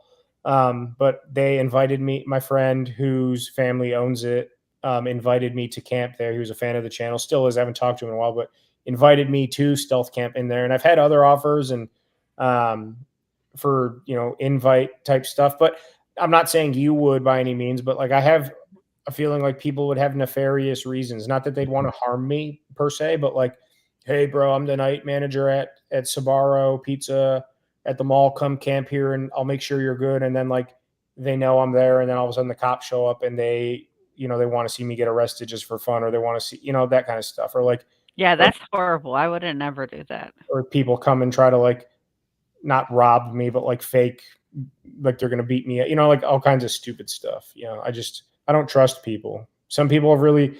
I know I'm not a. I'm a. I'm not a. I don't know. I'm not a huge YouTuber, but I'm not like a small YouTuber. I'd say I'm like on the lower medium side, like 20 to 50,000, and then 50 to 100 is kind of like medium large, and then anything over 100K, I'd say you're large, in my opinion. And if you're a million plus, you're like the 0.001%. But That's always the hope for us YouTubers. yeah, amen. I'd be happy if I got to 50,000. Like I'd just like to be at 100. Right. I've been doing this for a couple years, and I can't get past 750. So. It's hard. Hey, at least you're there. I'm not even Oh there no, yet. it is hard. It is hard. I had a wrestler on, and one night it just blew up. So that's what it is. You just hit it. But even being a medium-ish, somewhere in the medium realm, the 20 to 50 range where people are watching, but I'm not like an overnight success or anything, because it's a grind. That's what they always say. Like, yes, you're the overnight success that's been at it for 5 years, right? But I've had some people really weird and freak me out. Like, no joke. Like, not that I ever felt like, God forbid, bodily harm or like threatened, but some people have really gotten under my skin in like a creepy kind of, I'm trying to say. I don't know. Like, I don't want to. I've had some like weird people come in on my lives and make some very, very inappropriate comments to me, to the point I had to block them. Yeah, I've started myself. I addressed it in last week's video. It caused some problems for me defending blah, blah, blah, blah, blah. And we're not going to get into the whole weeds again, but I was very liberal with, and I'm not saying it politically, I was very liberal as in letting people say what they want. And now I'm starting to really police that, I should say, because I want no part of people's nonsense anymore. It's easier for me to just delete and block than have to let other people see it and fight on my behalf, or for me to defend myself even with good intentions and then argue with an egomaniac narcissist who, even if you tell them 2 + 2 is 4, they're going to argue that it's not because they can't admit they're, so exactly. You were saying, getting back to your question, I'm sorry, I just won't shut up. No. You've got some balls. Like I said, I'll go running into a burning building and all that, but I don't think I would do what you do. I really don't. And it's cool what you do. I love what you do. I appreciate it. I mean, so a lot of them are stressful. Like some of the ones I did recently, like I did the McDonald's roof and the Starbucks roof. I mean, that was, I'm not tooting my own horn, but I'm agreeing with you that even for myself, I'm like, I should not be doing this. I don't want to be up here doing this. This is a bad idea. Like, if you're on the roof, if someone catches me sleeping behind a dumpster thing at 4 a.m, they're not going to move along, or what are you up to? But if someone sees me climbing up on the roof of McDonald's, I mean, I work in downtown Cleveland in a nice, in the office building, but like you're surrounded by not nice areas. The whole city's nice, and then you got the hood, and there's HVAC units up there and copper pipe and this and that, and homeless people doing all kinds of extracurricular activities, especially downtown Cleveland. Yeah, it's like even in the nicer areas, you still like there's a reason a lot of people will just call the police sight unseen if they think you're up to no good, because they'd rather be proven wrong than not call and have something happen. Yes, I think that's what he said. Is well, you've had some run-ins too up on a roof. Didn't you run into a person that was a criminal or something? Yeah. So yeah, point being, again, you just never. So some of those are extremely stressful because of the situation I put myself in, and then some of them are super benign, like the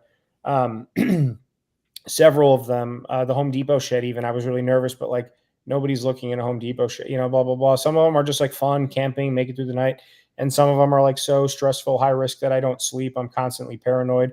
Some of them, like yesterday's, did not go well because it was unexpected. You're referring to Asian Tony, the restaurant rooftop. Again, it's just another facet. You don't know what's going to happen or what you're going to run into.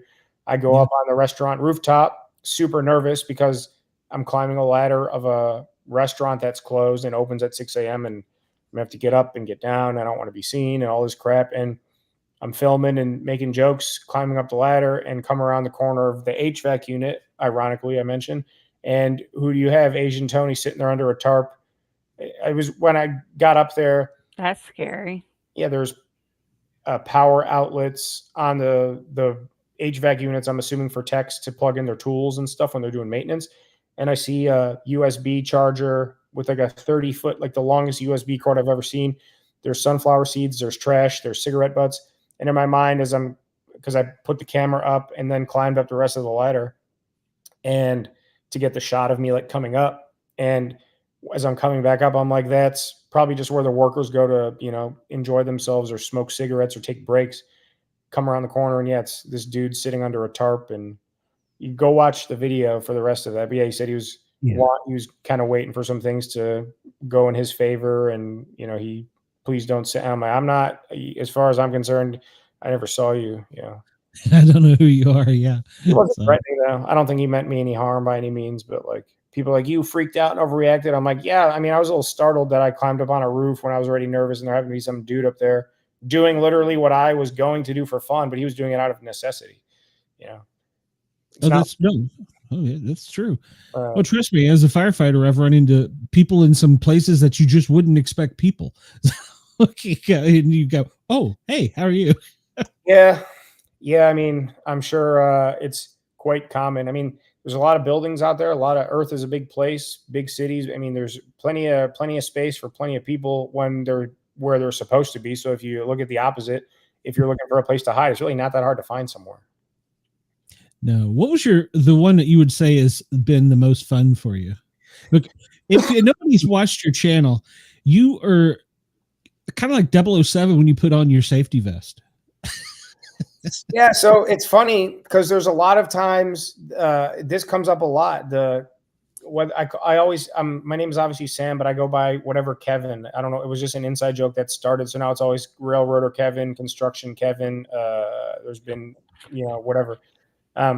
So I have a white Silverado, and then through my work, we have a gear room for the industry that we're in, and there's new hard hats and steel toe boots and safety vests, and so the one day at work I just happened to go in there for something unrelated to stealth camping, and I saw all that and I was immediately like, oh hey, I need that. So the white Silverado and the construction outfit, I mean, definitively can be stated that if you're at a place like railroad tracks or like at the radio tower camp I was just at, or like when I was at the constructions, all the other ones I've done successfully. I mean, if you're there at 7 at night or at 6 in the morning and a cop drives by and sees you in a hard hat and a white truck and industrial, whatever's going on, they're probably not even going to, tap the brakes as far as I'm concerned. So you got to kind of blend in with your surroundings a little bit. Other times you stick out like a sore thumb and it's completely unavoidable no matter what you're dressed like. I could be dressed in a business suit, and if I'm on a McDonald's rooftop at midnight, they're going to be like, what the hell is this guy doing? No, you're right. So which one do you think was your most fun? That's a good question. Honestly, a lot of the ones that are torturous are kind of fun, knowing that I got away with them. Because they are torturous, especially the lack of sleep, and still having to get up and function the next day and work. The most fun though, it was whatever the fourth or fifth one. my office building rooftop, I think it was the fourth one, the office building rooftop, downtown Cleveland. It was a day like today, Harley, weather-wise. It was like 75 during the day, dropped down to like mid to low 50s at night. Not a cloud in the sky. It was safe up there. I knew no one was there. I could see the whole parking lot. I did get locked up there in the morning accidentally, and had to go down the safety hatch. But good meal, good weather, very secure location. I slept fairly well as I will on a stealth camp. I ate really good. That was one of my favorite meals. I cooked too, fettuccine Alfredo with like hard Genoa salami that I sliced and put up in there just to try, and it was like a perfect match.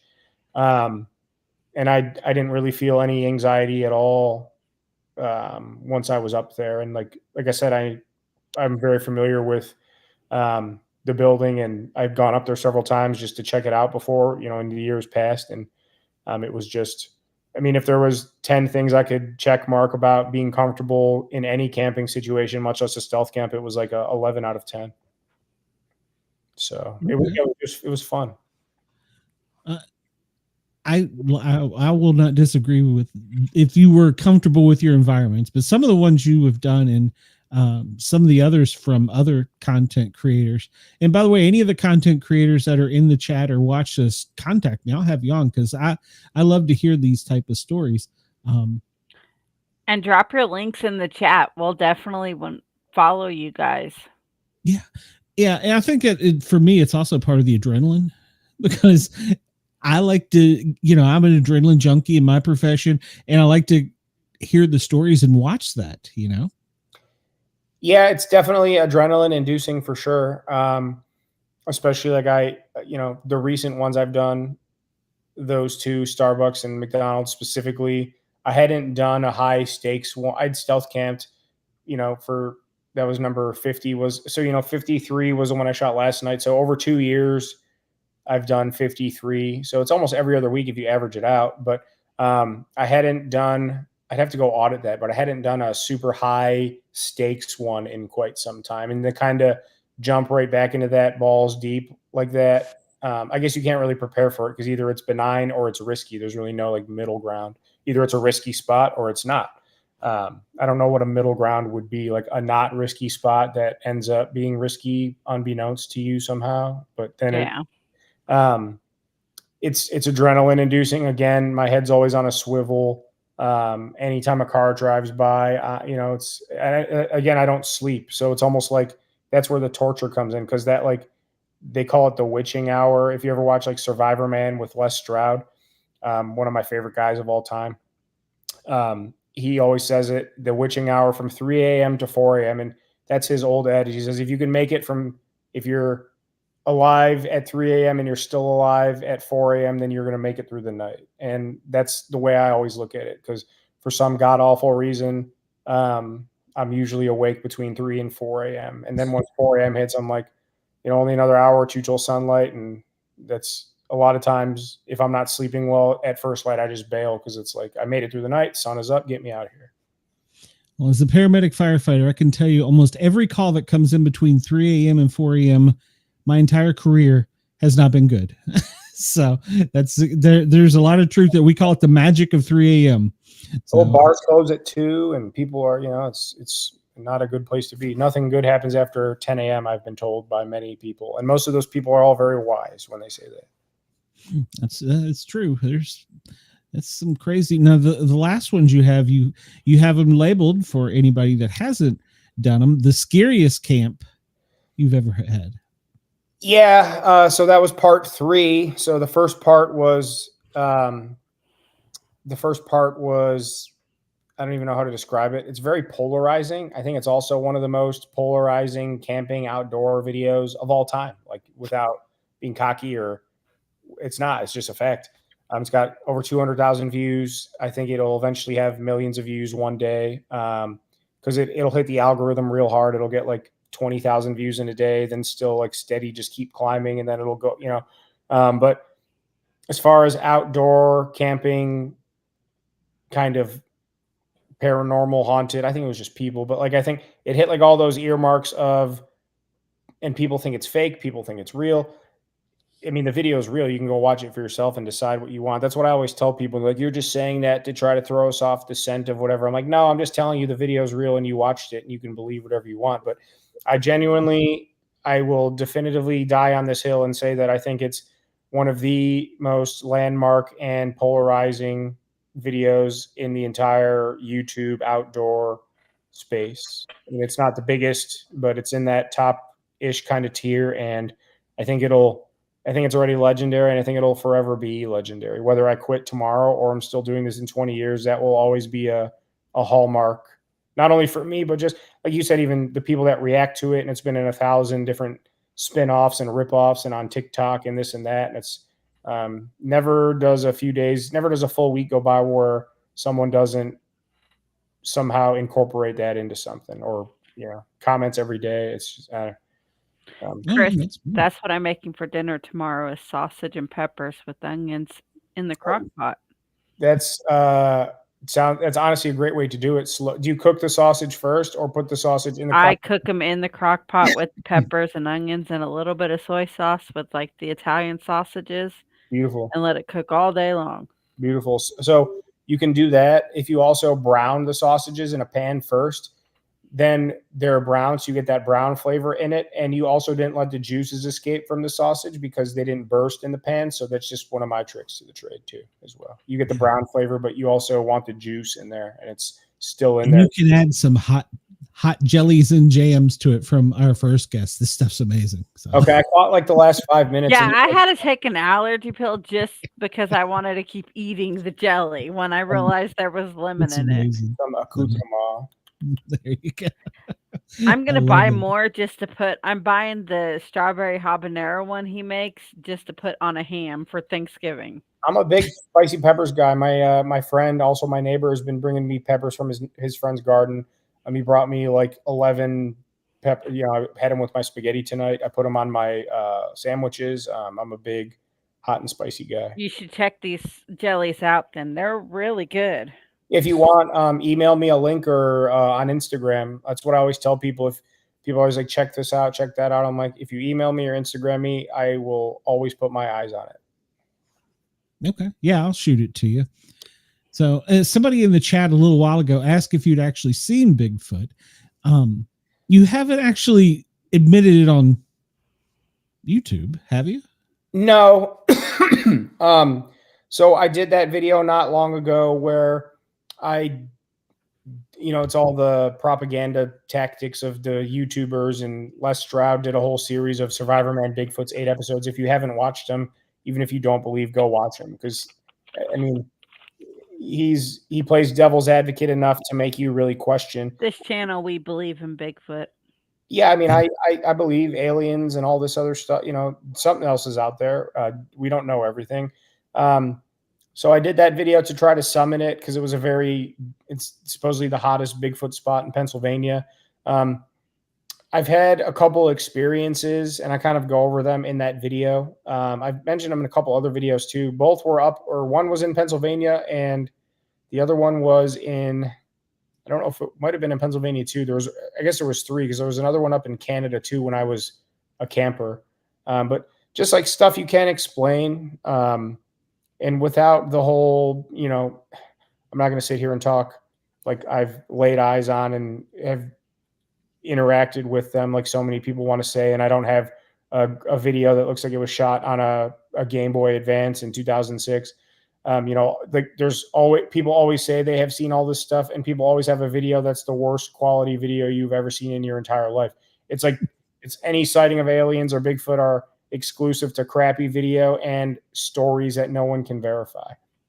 So I've had experiences with things that I can't necessarily explain, but even like bears that are, there's bears out there. There's some, I think it's called mange or something like that. Like bears that have mange that happen to be spooked, look like a Bigfoot if they're on their back legs because they're all hair. You know what I'm trying to say? So, yeah. There's been proven Bigfoot sightings that were also within a week discovered to be a bear in that same vicinity with mange that they find dead, because if the bear has mange, it's dying. So they're like, we've been seeing this Bigfoot creature in whatever county, and then 2 days later they find a dead mange bear on the side of the road. Well, obviously that's what it was. So I mean, yeah, I'm not going to sit here and definitively say that I've Well, attributed. Glenn's had a Bigfoot throw a snowball at him. Oh, I've had several encounters with something had to have opposable thumb. There's no way around it. And then some noises too, I've heard. I don't know. I also, I don't know. I don't know how much into the weeds I want to get with this. I have a like lizard brain, I think is something we all have, but I think mine's very in tune with what's going on around me. And I think that comes from like trauma and stuff like that. And there's times when I'm out there fly fishing or hiking or even on the boat sometimes, and just get that feeling like, and I'm not saying it could be a moose or it could be some guy hiking, that something is in proximity to me, and not that it wants to do me harm, but I'm aware that it's there and it's aware that I'm there. Like we're like, there's a symbiosis of like, I can't see it, but I know something's in the woods right there, and something's in the woods right there and knows I'm here too. So I don't know what it is. It's like some kind of weird, but it happens to me a lot when I'm out there, and it only occurs when it occurs. It's not like nothing precedes it. Nothing brings it on. Nothing, you know, I'll be tying a fly or casting for an hour and be completely zoned in or zoned out, I should say, either or, I guess, depending how you look at it. I get that with like spirits and supernatural stuff. Yeah. And it's just there. It's just all of a sudden it's there. And I'm like, I'll stand on the bank, sometimes just look up into the woods for like 15 minutes. And then I don't know how to describe it other than that, but it's like, it could be a deer grazing, watching me that I just can't see. And we know each other, you know, it's unexplainable, but I've had a couple experiences that I can't explain. I get feelings like that sometimes. Sometimes I get genuinely spooked, and then your mind starts to spook itself, and then you snowball and spiral, and then it's like, all right, I'm out. But and with the Ohio being like really haunted, there's so much paranormal stuff here, spirits and everything. Well, it's because Ohio, as far as white man is concerned, and then all the native lore, I mean, it's old. There's been native people. Yeah, it's like one of the first of the colonies, and there's so much haunted here. Yeah, there's been plenty of time for people to do fucked up things, and that's usually where the haunted stuff comes from. So, absolutely. Yeah, I enjoy camping in the woods, and I'll go out looking for the big furry guy, but yeah, I don't know that I would go camping where you go. So. Are you talking about me? Yeah. No, I enjoy going out camping in the woods, looking, for the big furry guy. I'll put up with 100 times over. No, well, you're not that furry as compared to my buddy. I'll talk to my wife. Whoa. Already. So, since you are an Ohio native, what is your opinion on them changing from the Indians to the Guardians? I mean, I'm not going to show it. I have a big Indians tattoo on my chest since I was 18. They're my team. I root for the city. Whatever comes after Cleveland, it still starts with Cleveland as far as I'm concerned. So, did I want them to? No. If they husband says that it's Washington Redskin fan for life. He said it's still the Indians, no matter what they change their name to, they'll always be the Indians to him because he's been here. He graduated from Normandy. He went to high school with the Miz, so it's Normandy. I mean, it's Cleveland Indians to him. Yeah, I mean, if they said, "Hey Sam, should we change the name?" I would say no. If they said, "Hey Sam, we changed the name 4 years ago. Do you really care?" I would say no. I mean, did you watch the game today? Yes. Did you enjoy it? Yes. They're doing good so far. Yeah, just keep rolling. Tomorrow, pivotal again, backs against the wall again. I'm so indifferent to the Browns, on the other hand. I mean, that's if you need a whole podcast to talk about that, and you probably want to get some.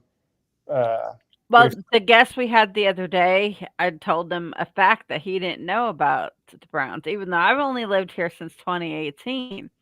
When they beat the Packers the other day, that was the first time they've beat the Packers since 2005. That could be right. It wouldn't surprise me at all.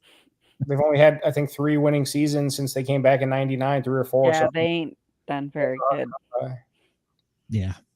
I mean, Well, they were like when I grew up in Washington D.C. area, and I remember the Baltimore Colts packed up and moved in the middle of the night. Well, that's basically what the Browns did when they Yeah. moved to Baltimore. When they moved to Baltimore, exactly what they did. Yeah. My wife's from St. Louis, so I always thought, the Browns leaving. I was a kid when it happened, but it destroyed, the great history of the blah blah blah blah blah. And everyone thinks we got screwed. But St. Louis, the Rams actually have moved twice. They had the Rams, and those Rams moved to, they moved from St. Louis to somewhere, and then came back, and Kurt Warner in the Super Bowl and all that. Then those Rams moved to. Was it LA or no? I think so. Yeah. The Chargers moved. Well, I know they moved twice. Yeah. They've moved around. So yeah. I'm 100% with you on the moving around part because Baltimore did that. Yeah. It sucked. Where are you at now? Are you still in Washington? No. I'm in Atlanta, Georgia. I grew up at part-time in Washington D.C. area and in Knoxville because my mom was a single parent. So during the summers, I was shipped to the farm as a slave laborer in East Tennessee. But we got married, had kids, and moved to Knoxville because it was too damn expensive to live in D.C. But there was no jobs there for paramedics. So I came to Atlanta where I had my career. So yeah, well, Atlanta, there's probably plenty. You probably need more paramedics. There's not enough. No, it's crazy. Yeah. So that's my story. And as soon as my wife finishes, we're going back. So either that or we're going to the beach. I don't know yet. So the beach sounds better than the capital right now, in my opinion, anyway. Yeah. Well, no, I said we go back to Knoxville before we. Okay. I thought you were DC, but no, not DC. No, I've went back and visited high school reunions and friends and stuff. And my 2-lane road growing up is now like 4 lanes. It's it's crazy. Yeah, it's sad. Even where I went to stealth camp last night is where close to the area I grew up in. Long story short, it's like it used to be the quiet. I was talking to Jessica. You've hit like 4 things that I've been talking to my wife about in my own world, and literally I was telling her last night. I mean, she's been here for 6 years now, whatever, but. All these places we were in the quiet part of town and there was nothing going on, and now it's a bonanza. Yeah. It's funny. My husband said the same thing because he grew up here, but I grew up in Oklahoma. So we moved back here in 2018 and bought our house here. Same with us. Yeah, 18, and then Jess came in 19. Yeah. And so we've been here ever since. And he's like, it's nothing like it was when I grew up. It's not. Even Parma. They tore down Parma Senior High and the school board, and it's just an empty field now. Even Parmatown, where all the shops are now, used to be the mall. That was probably before your time, but that's where I grew up going, Parmatown Mall. And that's what my husband said, and it's just nothing now. It was the mall. Well, they've brought it back a lot, though. The shops now is nice. Parma Heights is nice. Parmatown Mall was like the mall to go to, and then Strongsville opened. And Parmatown, like not in a mean way, but Parma was like everyone hated on Parma for the longest time. And then I love Parma. That's where I go do all my stuff now. The past like 10 years, especially, Parma's all shiny, new. It's affordable. Yeah, like even in the Midtown Plaza. Well, it's Quarry Plaza now. Mm-hmm. It's a nice place. I love it. Yeah, as a kid and teenager, it went way downhill. And then since I've become an adult, it's it's where I go for everything. Yeah. All right. Well, I don't want to keep you forever. And we ask everybody if you've had a paranormal experience. Have you ever had any type of paranormal experience? You're not keeping me at all, by the way. I'll talk all night. So as long as you want to have me here, I'm good. Just so you know, I promise. Yeah, I have. I've had a few. I mean, ask me some more questions regarding them, or what do you want to know, I suppose? Well, no, I mean, I asked the other guys, did you grow up in a haunted house or have any experiences as a kid that you remember? Yeah, a couple actually. And some of them are like recurring. Well, I mean, I can get into it, I guess. Sure. My grandma died tragically in front of me when I was, I guess I was 12, 13. And she's come to visit me several times. It's been a while. I don't know, it fucks me up to think about it, and like I get all weird, but she's definitely come to visit me a few times. The last time, I think had to have been like a year ago, maybe a little longer at this point, but it like woke me up out of my sleep, and orbs and lights and things of that nature. And it's always the same thing. I always know it's happening. I always know what's going on. So is it sleep paralysis, or is it something that's recurring? So I don't know. There's other times too where I've definitely, like I said, almost like that lizard brain in the woods thing I was talking about before. I'll get that as well. That's happened to me a few times. There's one vivid dream I had when I was a kid of some kind of spirit entity type thing. It wasn't a human, I don't think, or it was, I don't know how to describe it, but it's like that same, this is separate from the whole grandma stuff, because it's been made clear to me when those happens that that's who it is, and that's the best way I know how to describe it. But then there's this entity thing that's been like following me since I was like 6 or 7 years old, and I'll never forget the dream. And I didn't sleep for like 5 days after that because I was so terrified. And whoever that or whatever that is, and I don't know if it's human or not, but it's been a while since I've encountered that, but that has been happening for most of my life too. And it's not something you talk about with anybody, but you asked, and I'm telling you about it. So is it like a dark entity? I don't know. I never felt like threatened, but I was definitely terrified. I don't know how I don't know if that's mutually exclusive or not. Usually when you're terrified, it's because you're feeling threatened, but I don't know. I really don't. Well, we're scared of the unknown too. So there is that. It's definitely unknown because I'll be stolen. Yeah. I wouldn't want to be visited by something like that out in the woods, but, No, when I'm out in the woods, I feel safe and peaceful for the most part. And most of the stuff in the woods is stuff in my own mind. I say it all the time. And when I'm out there fishing, camping, whatever, when it gets cozy time and that stuff starts to creep in, it's all your own mental game. Or I would be much more afraid of a human out there than any other animal. Yes. We go camping, and we're in remote locations in Georgia and Alabama. And that's one of the things, the animals, unless it's a cat, that's really the only animal in the woods that would harm you. Yeah, it's the two-legged kind that'll get you. So there's black bears down there. No, there's got to be. Yeah, there's black bears. If you know how to avoid black bears or have them avoid coming in your camp, you're usually safe. So right. Yeah, I've experienced black bears several occasions, and even there was it was last year, or I guess it was last year, I went down to Maryland, and something big, I was camping with my buddy. He has like a SUV. He was sleeping in like the back of the Suburban he rented to drive up from Florida, and I was in my tent, and I wasn't like scared, or like, it's not like an experience per se, but something big walked right up to my tent and like walked into my rain fly, and like walked into like the tent. It's like an A-frame. It walked like into the side, like the A-frame part of my fly, and like pushed into the tent. And I'm just laying there like either it's a bear or it's a deer, because it was on 4 legs. It was walking slow, just making its way through camp. And I did not want to sit up and open my fly just to see what it was, but it did that. It like walked into it. I might not even have seen me because my tent is like forest green. Walked right into it, maybe was smelling, like pushed its way like maybe a foot in, and then like realized it was something it had to go around, and it literally stopped for a second and then went right through. I heard it hit the gravel road we came in, and I kept walking until I heard it go in the woods 100 yards away. So it was either a deer or a black bear. I think based on the size, it seemed more like a bear because it was the volume of what came into my tent was more like a bear versus and deer are a lot more skittish too, I feel like. Yeah. Well, it's funny, a little piece of nylon, that's impenetrable.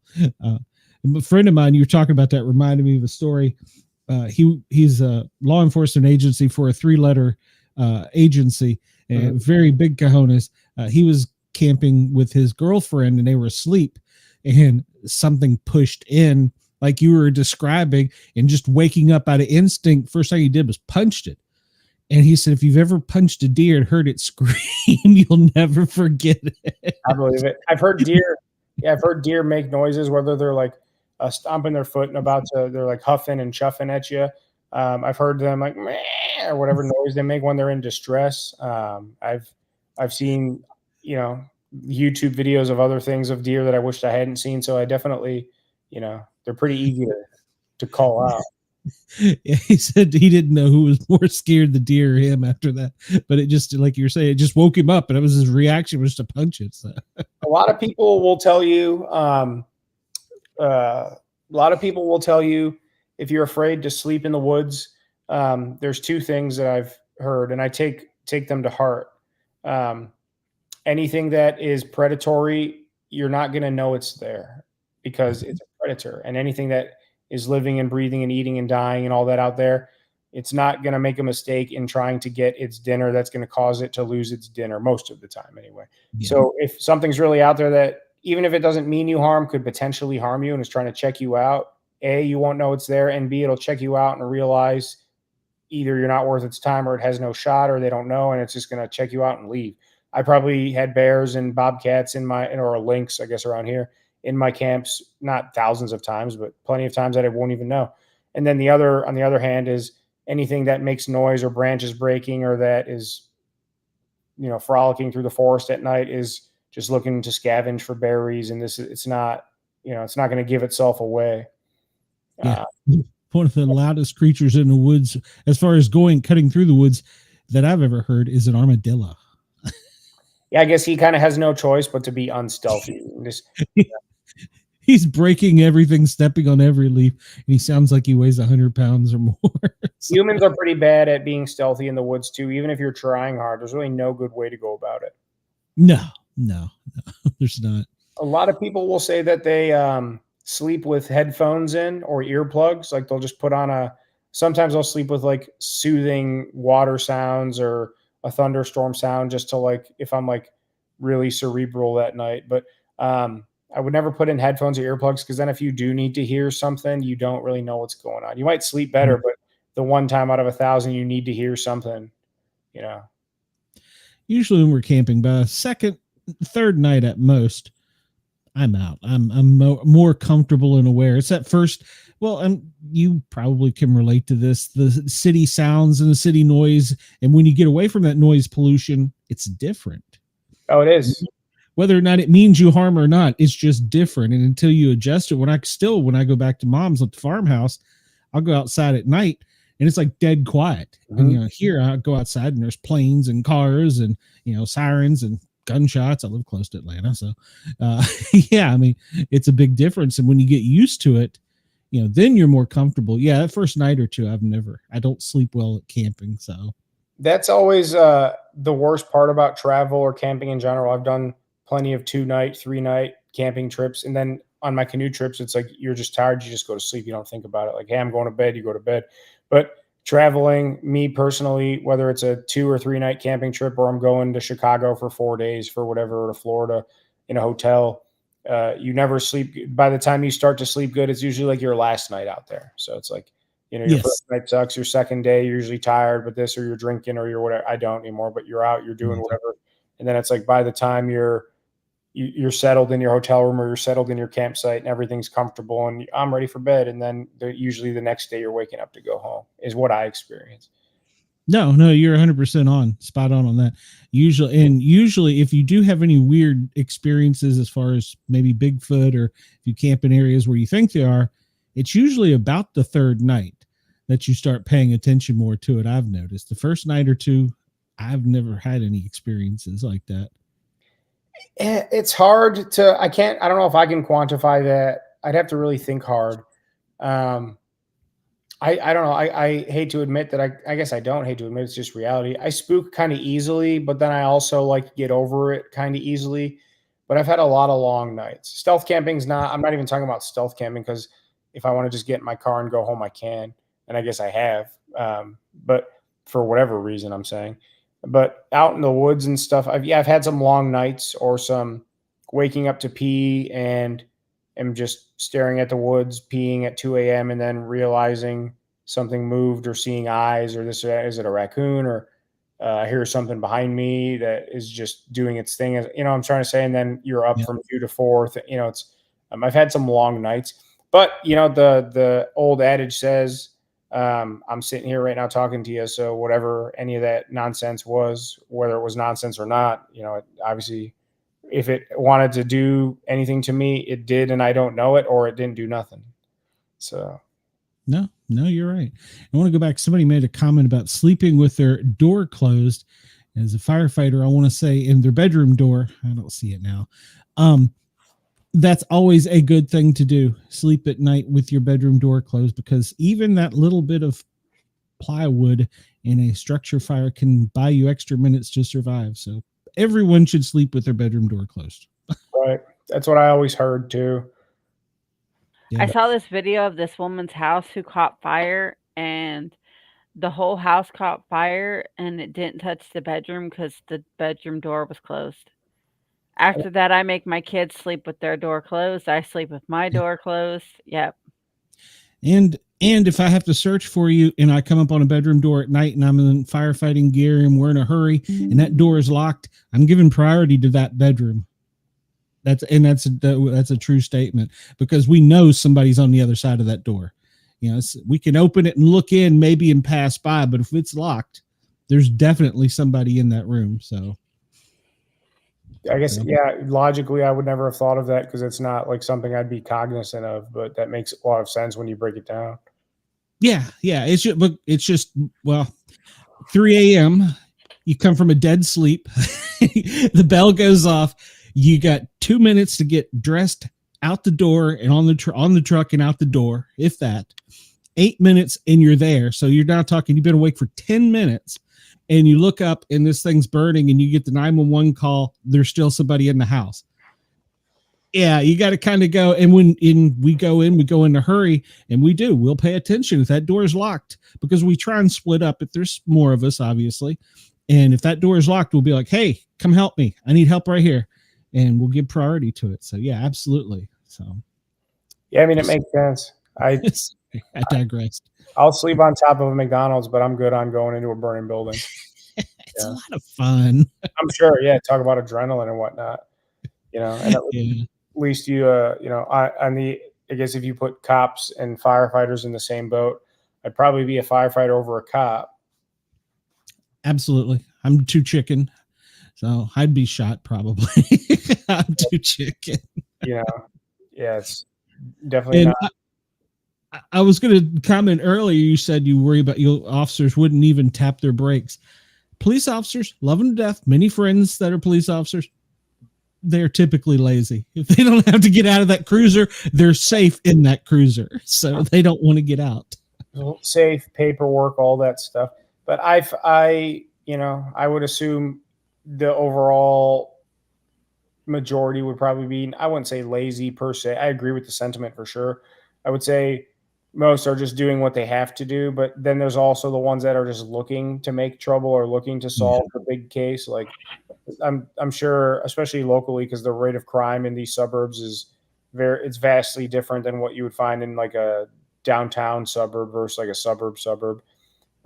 They see some guy just walking down whatever at blah, blah, blah, like, and they've got nothing better to do. It's like, I could just keep driving, listening to a podcast, or, hey, let's go mess with this guy and just see what we can figure out. And I feel like that's a lot of those bad situations stem from stuff like that.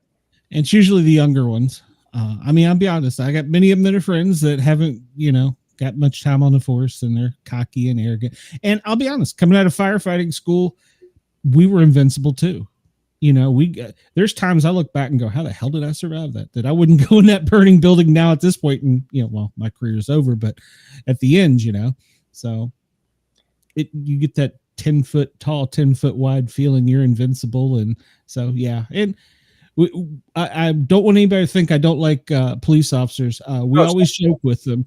We tell them that they just failed the firefighter exam. That's all. So that's one thing that firefighters, you never see a firefighter that's not in great shape. But then how come you're a former firefighter. And if you saw, a lot of the PD that I see, at least in Cleveland and locally, they're all out of shape. Like I'm a Mhm. runner, and I still have a hard time running 2 or 3 miles and trying to, set my goals. And now I just go do it to do it. I don't set goals anymore because I always fail because I'm just, I don't care anymore, I guess. Or I guess I just don't set high enough standards for myself. But when I relate that and see, officers and stuff that are like way out of shape, I'm like, that can't be conducive to being really good at your job per se. I mean, No, it isn't. I guess I I'm think not hating on the officers. I guess my point was I shortchanged the story by why do firefighters have to be in top tip physical condition, but police officers don't? I guess I don't know why there's it's not. There was a few months ago a trend where police officers would have like their kids, they would do a bailout chase, and it was like a TikTok challenge thing. The teenagers love the TikTok, the younger people, and they would have to outrun. They'd jump out of their dad or mom's backseat of their cruiser and they'd run. And this went on in public safety. I'm sure not everybody saw it, but it was funny sometimes watching it. Just be like, okay, I give up. So yeah, you're absolutely right. Yeah, I've had a couple run-ins, never with fire while stealth camping, but the cops have come. One, the Dollar Tree time, and he was cool, but he was very inquisitive.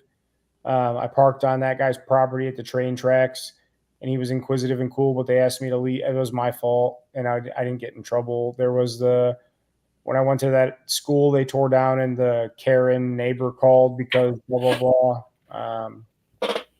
So I think 3 times. Maybe there was a 4th I'm forgetting about. But they were all super, super cool, and, never bothered me per se or like made me out to be a criminal or anything. Do I expect that I'll get charged with trespassing at some point? Probably. I guess I did for my train hopping video, the railroad, because I stupidly gave them every indication of the time, date, blah, blah, blah.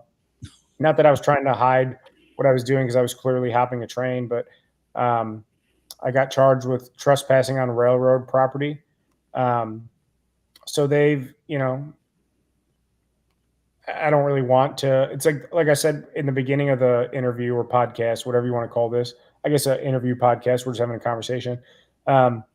I don't like to go out of my way to mess with people or put people out. That obviously extends to emergency services and law enforcement as well. But in the event that it does, I'd just be very respectful, and I don't necessarily want to say I'm going to incriminate myself per se, but I'm just out here. Having a camera leaves me with a lot of outs because filming trains, or I'm taking photos of, like last night, taking photos of the church, or I'm doing this, or I'm doing whatever. It's well, what's your camping gear? Well, I was going to try and catch the sunrise and get there's a lot of different ways I can. Presentation. I mean, it is. If you come off as I'll give you, for instance, I responded to he wasn't I don't want to say young kid. He was probably in his late teens, early 20s. He had really cut his arm, and he was over 18. I can tell you that for a fact. And we got there, and so I'm patching him up and getting him, all done. He's like, I want to go to the hospital. I want to go to the hospital. And I'm like, well, how old are you? And I was like, well, I can't make you go. And so finally I patched him up. I was like, dude, you need stitches, go to a doctor. And he left, and we were finishing our paperwork, and 3 cops roll up. And they're like, where is he? And I'm like, who? And they're like, the guy that was breaking into the building. I'm like, oh. And he just told us they were playing, and him and his brother, and he put his hand through a glass window by mistake. And he said, I'm going to go right now to the doctor. And they left. We never knew. Of course, we're not, thinking that way, but, they were mad at us. Oh, he didn't come off like there was anything shady. We just, him and his brother were playing. He put his arm through the glass. We believed it. He said him and his brother were going to go to the doctor right now, and they took off. You did your job, first responder. You got there and did your first response, and so they were second response that night, I guess. He should have showed up earlier. Right. So, but yeah, nobody even dispatch didn't tell us. So, he come off, like I said, he was genuine. And they're like, you really believed him? I'm like, I had no reason not to, Yeah, I think when it comes to stuff like that, again, I said it before, I do knowingly trespass and never, again, I don't hop fences or open doors or enter places that I know I'm not supposed to be per se. Like, I think I can do all of those things I just mentioned, but there's a line that you knowingly cross that is like maliciously, like, I don't know. I don't want to get into examples because I don't ever want my own words to be used against me, nor do I want to like paint pictures for other people, because I try to do things that push the envelope, but I also don't want to be the example of people that do things like that, nor do I want to, again, encourage people. There's a line, but at the same time, like, that's kind of how I have to be, though, because I don't want to put myself in peril or in legal jeopardy, like breaking and entering or felony property damage. If you like cut a padlock that cost $100, all that stuff. And I don't want to do that. I don't want to mess with anyone's stuff. I don't want to be assumed as a threat, and all these guys show up at 3 a.m., drawn, ready to go because I'm somewhere I'm really not, that kind of stuff. People are like, go camp at the Coast Guard base, or go camp at people want to see me. I have a police station stealth camp I've been wanting to do, and I found the location. They're like, camp on top of the police station. I'm like, you're out of your fucking mind. They're like, that's like, there's got to be, because essentially at a certain point, all those things I mentioned that I don't do or try as hard as I can to do it in the most benign way possible. When you start pushing buttons, the response you get is based on the situation you set yourself up for initially. So it's like, however you go into that, if it goes wrong, that's probably going to be where you start on the way out, is in a, higher stakes situation. No, I agree. And I've watched some of Champions, and he's been up on towers. He's been over bridges where I was like, how the hell's he going to sleep on that? So yeah. I think that's another good, it's kind of fascinating if you look at it. You got, Steve Wallace is kind of like the mastermind of everything and has done a little bit of everything, but he's very non-trespassy as far as like blatant trespassing, but he's also like the master of really cool locations and like fake outs, like when he builds his contraptions to, like the pallets or like the bear trap, or when he dresses up as certain things. Todd has done a lot of like super risky, like high stakes camps. I think Todd's going to be, I'm not going to sit here and say he'll be as big as Steve one day, because Steve is like the Tony Hawk of stealth camping, or like the Mike Tyson or Muhammad Ali, whatever top tier brand name. I think Todd is going to be up in that tier, though, for sure. I think Todd is going to be a household name when it comes to he'll be second to Steve, I firmly believe. I like to fancy myself as a little bit of everything I do, but like I said before, I'll push the limit. I'll do those stealths and have fun, but I also like to do just other outdoor stuff too. I'll never be a full-time stealth camper, and maybe that'll hamper my growth a little bit. I think it has a lot too. But you got to be you. What's that? You got to be you, though. You can't. Yeah, just do my thing. At the end of the day, you got to be responsible for your own self. So, have you met Steve by any chance? No, I have not. I've met Tony, and I have met a few times now and shot some videos together. Todd and I and Tony, we all hung out. So I've spent several days with each of the guys. I've talked to Steve via Instagram a few times. He hasn't responded in quite a while.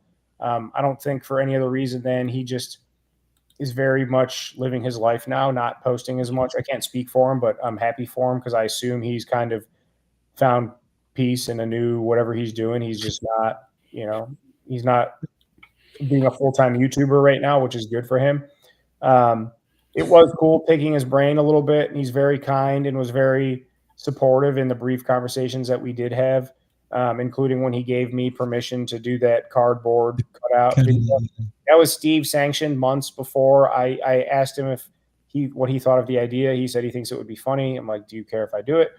And then we talked again. I'm like, I'm about to order this cardboard cutout. He's like, I think it'll be great. Keep me posted. I'm like, Steve, a month later, like, hey, here's the cutout. Here's a photo of me dancing with the cutout. Like, are you sure you're cool with this? And he's like, yeah, just send me the video before it goes live. So, I'm not going to sit here and say him and I are like best friends by any means, but we've chatted briefly a few times, and he did sanction that video in his own words multiple times before I shot it, and then before it went out into the world.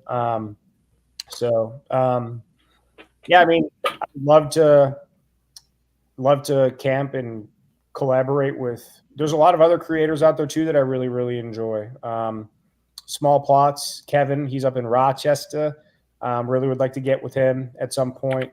Hopefully we'll plan something at some point. Joe Robinette is one of my favorite YouTubers as well. He's kind of making a comeback now. Lost Lakes, John from Lost Lakes, he's up in Ontario, canoe tripper, outdoorsman.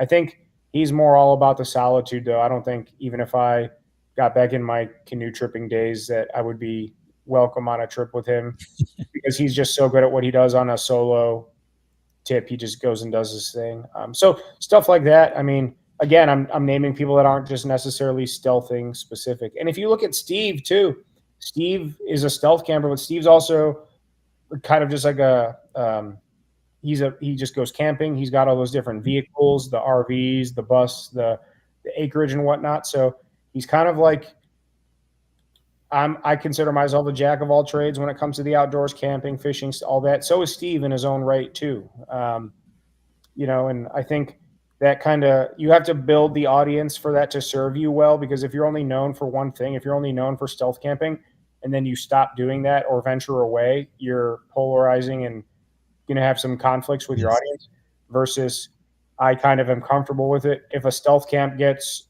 1,000 views and a regular camp gets 600 views, well, I still have 600 people watching the regular camp. And I'm trying to say, so if you scale that up as your audience grows, it serves you better, versus if I only do stealth camps and get 1 million subscribers, then start doing,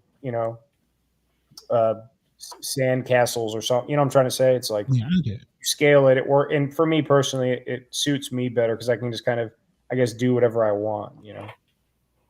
What advice would you give us content creators that are just, well, I'm not just starting out, but trying to get better at my thing? Do you see the look on my face when you asked me that? You're like, yeah. Why are you asking me? No, I know. I like when people ask me, and I hate having to give the answers, and because it's not a good answer. It is, but it's not. It's fucking hard. It's really fucking hard. It takes even just to shoot a video every week and edit it, and I moderate and I go a little crazier than most people do because I'm just weird like that, but it works for me. You have to be consistent, meaning consistent as far as what you put into it and what your audience that you hope to gain and that are already watching you get out of it. Because they want to come to expect something from you. And then that's when you truly have won them over, is when they're invested in you and expect those things from you. So you have to be consistent in your own behind the scenes stuff to get that shit out there for the world to see. And then consistency again, like I just said, to get the audience. And you have to decide what's important to you and who you truly want to be. I've had to reinvent myself a lot. I'm 34, but I've been doing music videos, funny, this, that, whatever, for a whole nother podcast interview in itself. But you have to be consistent. You have to be willing to put in the work. You have to be willing to deal with the criticism. You have to be willing to fail and be dejected and be like, fuck this, I want to quit. You also have to stay humble when you have a really good turnout, because it could happen again, or it might never happen. I'm trying to say, it's depending on what kind of content you're doing or what efforts it takes. Like if you're just I don't know, for me, going out and shooting a camp, I have to go somewhere, I have to camp, I have to film it, I have to be out there, I have to sleep, I have to cook, I have to whatever, fishing trips, driving to Pennsylvania, whatever I'm doing, stealth camping, not sleeping. I have a full-time job, I have a house, I have a wife, I have dogs, I got to cut my grass. Life gets in the way of all that. If you think you're going to be a full-time YouTuber overnight, not you specifically, I'm talking to everybody. It's really fucking hard. It's really fucking draining. The only way to do it is just to fucking put yourself deep into it and just do it. If I could quit my day job right now, my goal, I'm painting a picture based around my goals, based around your question. My goal right now in the short term is to eventually, within the next couple of years, be able to only have to work my job that I have part-time and do content. Right now I'm doing work full-time and content as like a second job. Yeah. Because I work full-time and then all this other stuff is ancillary. If I could work part-time at my job so I still have income, and then get enough income and be able to do YouTube part-time, so half work, half YouTube versus full work and YouTube any other spare moment, that would be a short-term goal. Obviously, long-term would be to support myself doing this, but I almost see it as if I can somehow get to that midway point and still grow YouTube and still work full-time, I would accept that as success. Unless I became like a Steve and could really afford to just not work at all, I would probably just work as much as I can and YouTube as much as I can and find that balance, because it would work for me. Because getting to the full-fledged YouTuber point, I mean, you're talking, you have to make 6 figures off of YouTube. I mean, it's hard. I agree. And speaking of which, I just realized, we're still learning and growing ourselves. And I'm sure I told you we're on live in Australia on internet radio there. And the radio station hasn't kicked us off, and we've went over our 2-hour time limit. So we must be doing something right. So thank you to Dare Media for allowing that. But I don't want to cut you off, but yeah, I do need to let the radio station get back to the regular program. Oh yeah, sure. Will you come back again sometime?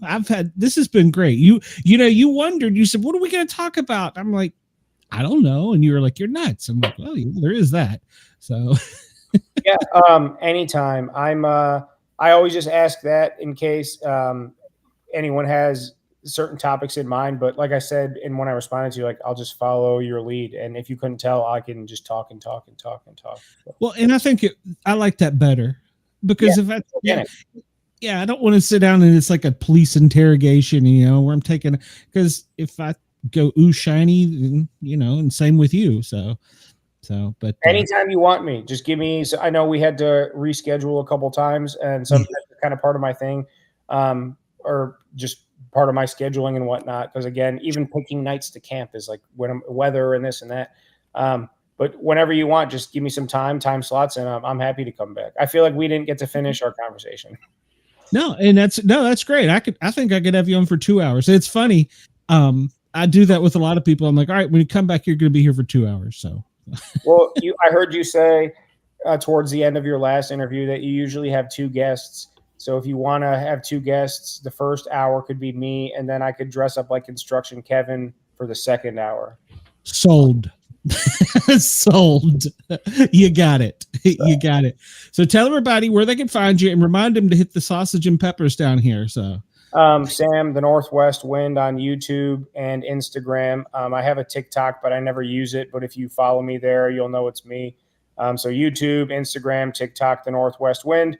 If you watch my videos, the description of every video has my Instagram and my email address. So if you want to get in touch with me for any reason, Instagram messages or email. Comments don't suffice for contact. If you email me or Instagram me, when I get to those emails and Instagram messages, it's when I have time to respond and give people the attention they deserve. So email me or Instagram me and you will get a response. Videos every Thursday at 6 guaranteed. Occasionally, if I have a video, it's Sunday. So every Thursday for sure. Some Sundays, always at 6 p.m. Thursdays and Sundays. I appreciate you guys having me here, and I'm happy to come back. And I always feel like I talk too much during these, and then I'll go back and watch it tomorrow and be like, that was a great conversation. No, you didn't. You did great. We bounced stuff around, and Harley, she didn't die from the epinephrine shot. So yeah, I want to thank you, and definitely to our first guest with Fired Up Jellies and Jams. Awesome stuff. I actually already sent the link to Mom so she can be buying it for her holiday cooking. And hey, maybe you could team up and put some of that out while you're cooking out on your camping. So Yeah, send me some links, or I forget the guy's name, unfortunately, if he was watching, but whoever the first guest was, if he get in touch with me. And all you Australian people listening or watching too, get me some of you also, put some shrimp on the bobby and watch some Northwest Wind, mates. Let's go. I love it. I may clip that. So. All right, Sam, have a great night. Thank you so much. I'll drop you an email and get you the info about the jams, and we'll just BS some more. So. Sounds good. I thank both of you very much. God bless. Go Tribe. And I'll see you tomorrow at 6 p.m. Yes. All right. Catch you later. Have a great night. You guys too. All right. Bye. Bye. Oop, I pushed the button too quick. Oh, well, I want to thank everybody at Dare Talk Radio in Australia for allowing us to be a part of your morning, because, well, we've went from morning to afternoon in some parts of Australia. So thank you. It's 2:07 in Lord Howe, 1:07 in Adelaide, and Sydney, it's 1:37. So I'll be back overnight tonight for you guys in Australia with my Sportcat Daily Gazette. Harley, what do you got going on? We have wrestling wrestling theme song, bracket part 4. I think it is 3 or 4 on Saturday at 8 p.m. Eastern time. And also, to find that, go to the Asylum with Harley and Joker on YouTube. We will be on there doing that. And to any of the ones that came over and watched this or will watch this from Sam and his audience, thank you very much. I do appreciate it. I would be honored to get a sub and definitely a if you thumbs guys up. scroll up in the chat, all of the links are in the chat for the jam and for our YouTubes. Yes. And my email address will be in the comment or post-production tomorrow. So hit me up if you are a content creator and want to come on. I love hearing it, especially if you're doing stuff as adventuresome as Northwest Wind there. So, all right, well, we're going to get out of here because I got to let the radio station down. Thank you to everyone watching. Thank you to everybody who listened. I really appreciate it. It means a lot to me. And anytime, thank you, Sandys. Anytime that you want to shoot me a message, feel free to sportcat@protonmail.com, or you can go to speakpipe.com/sportcat and shoot me a voicemail. And if it's crazy enough, hell, it may make the radio. So, or the whatever the hell this thing is we do. So, all right, well, let's get out of here for the night. Harley, I will see you this week. Well, no, I won't see you this weekend. So we'll talk about that after the show. Oh no, I'm in trouble. See, I've done it, guys. Now I'm going to get beat. So you give her lemons, nearly kill her. That's a cross I got to carry. Thank you to everybody. I do appreciate it. Dare Talk Radio, thank you. We appreciate it. And Christopher and Chris, I've got several of you out there. Thank you. We do appreciate you. Go like and subscribe and follow on all 3 YouTubes, please, guys. What she said.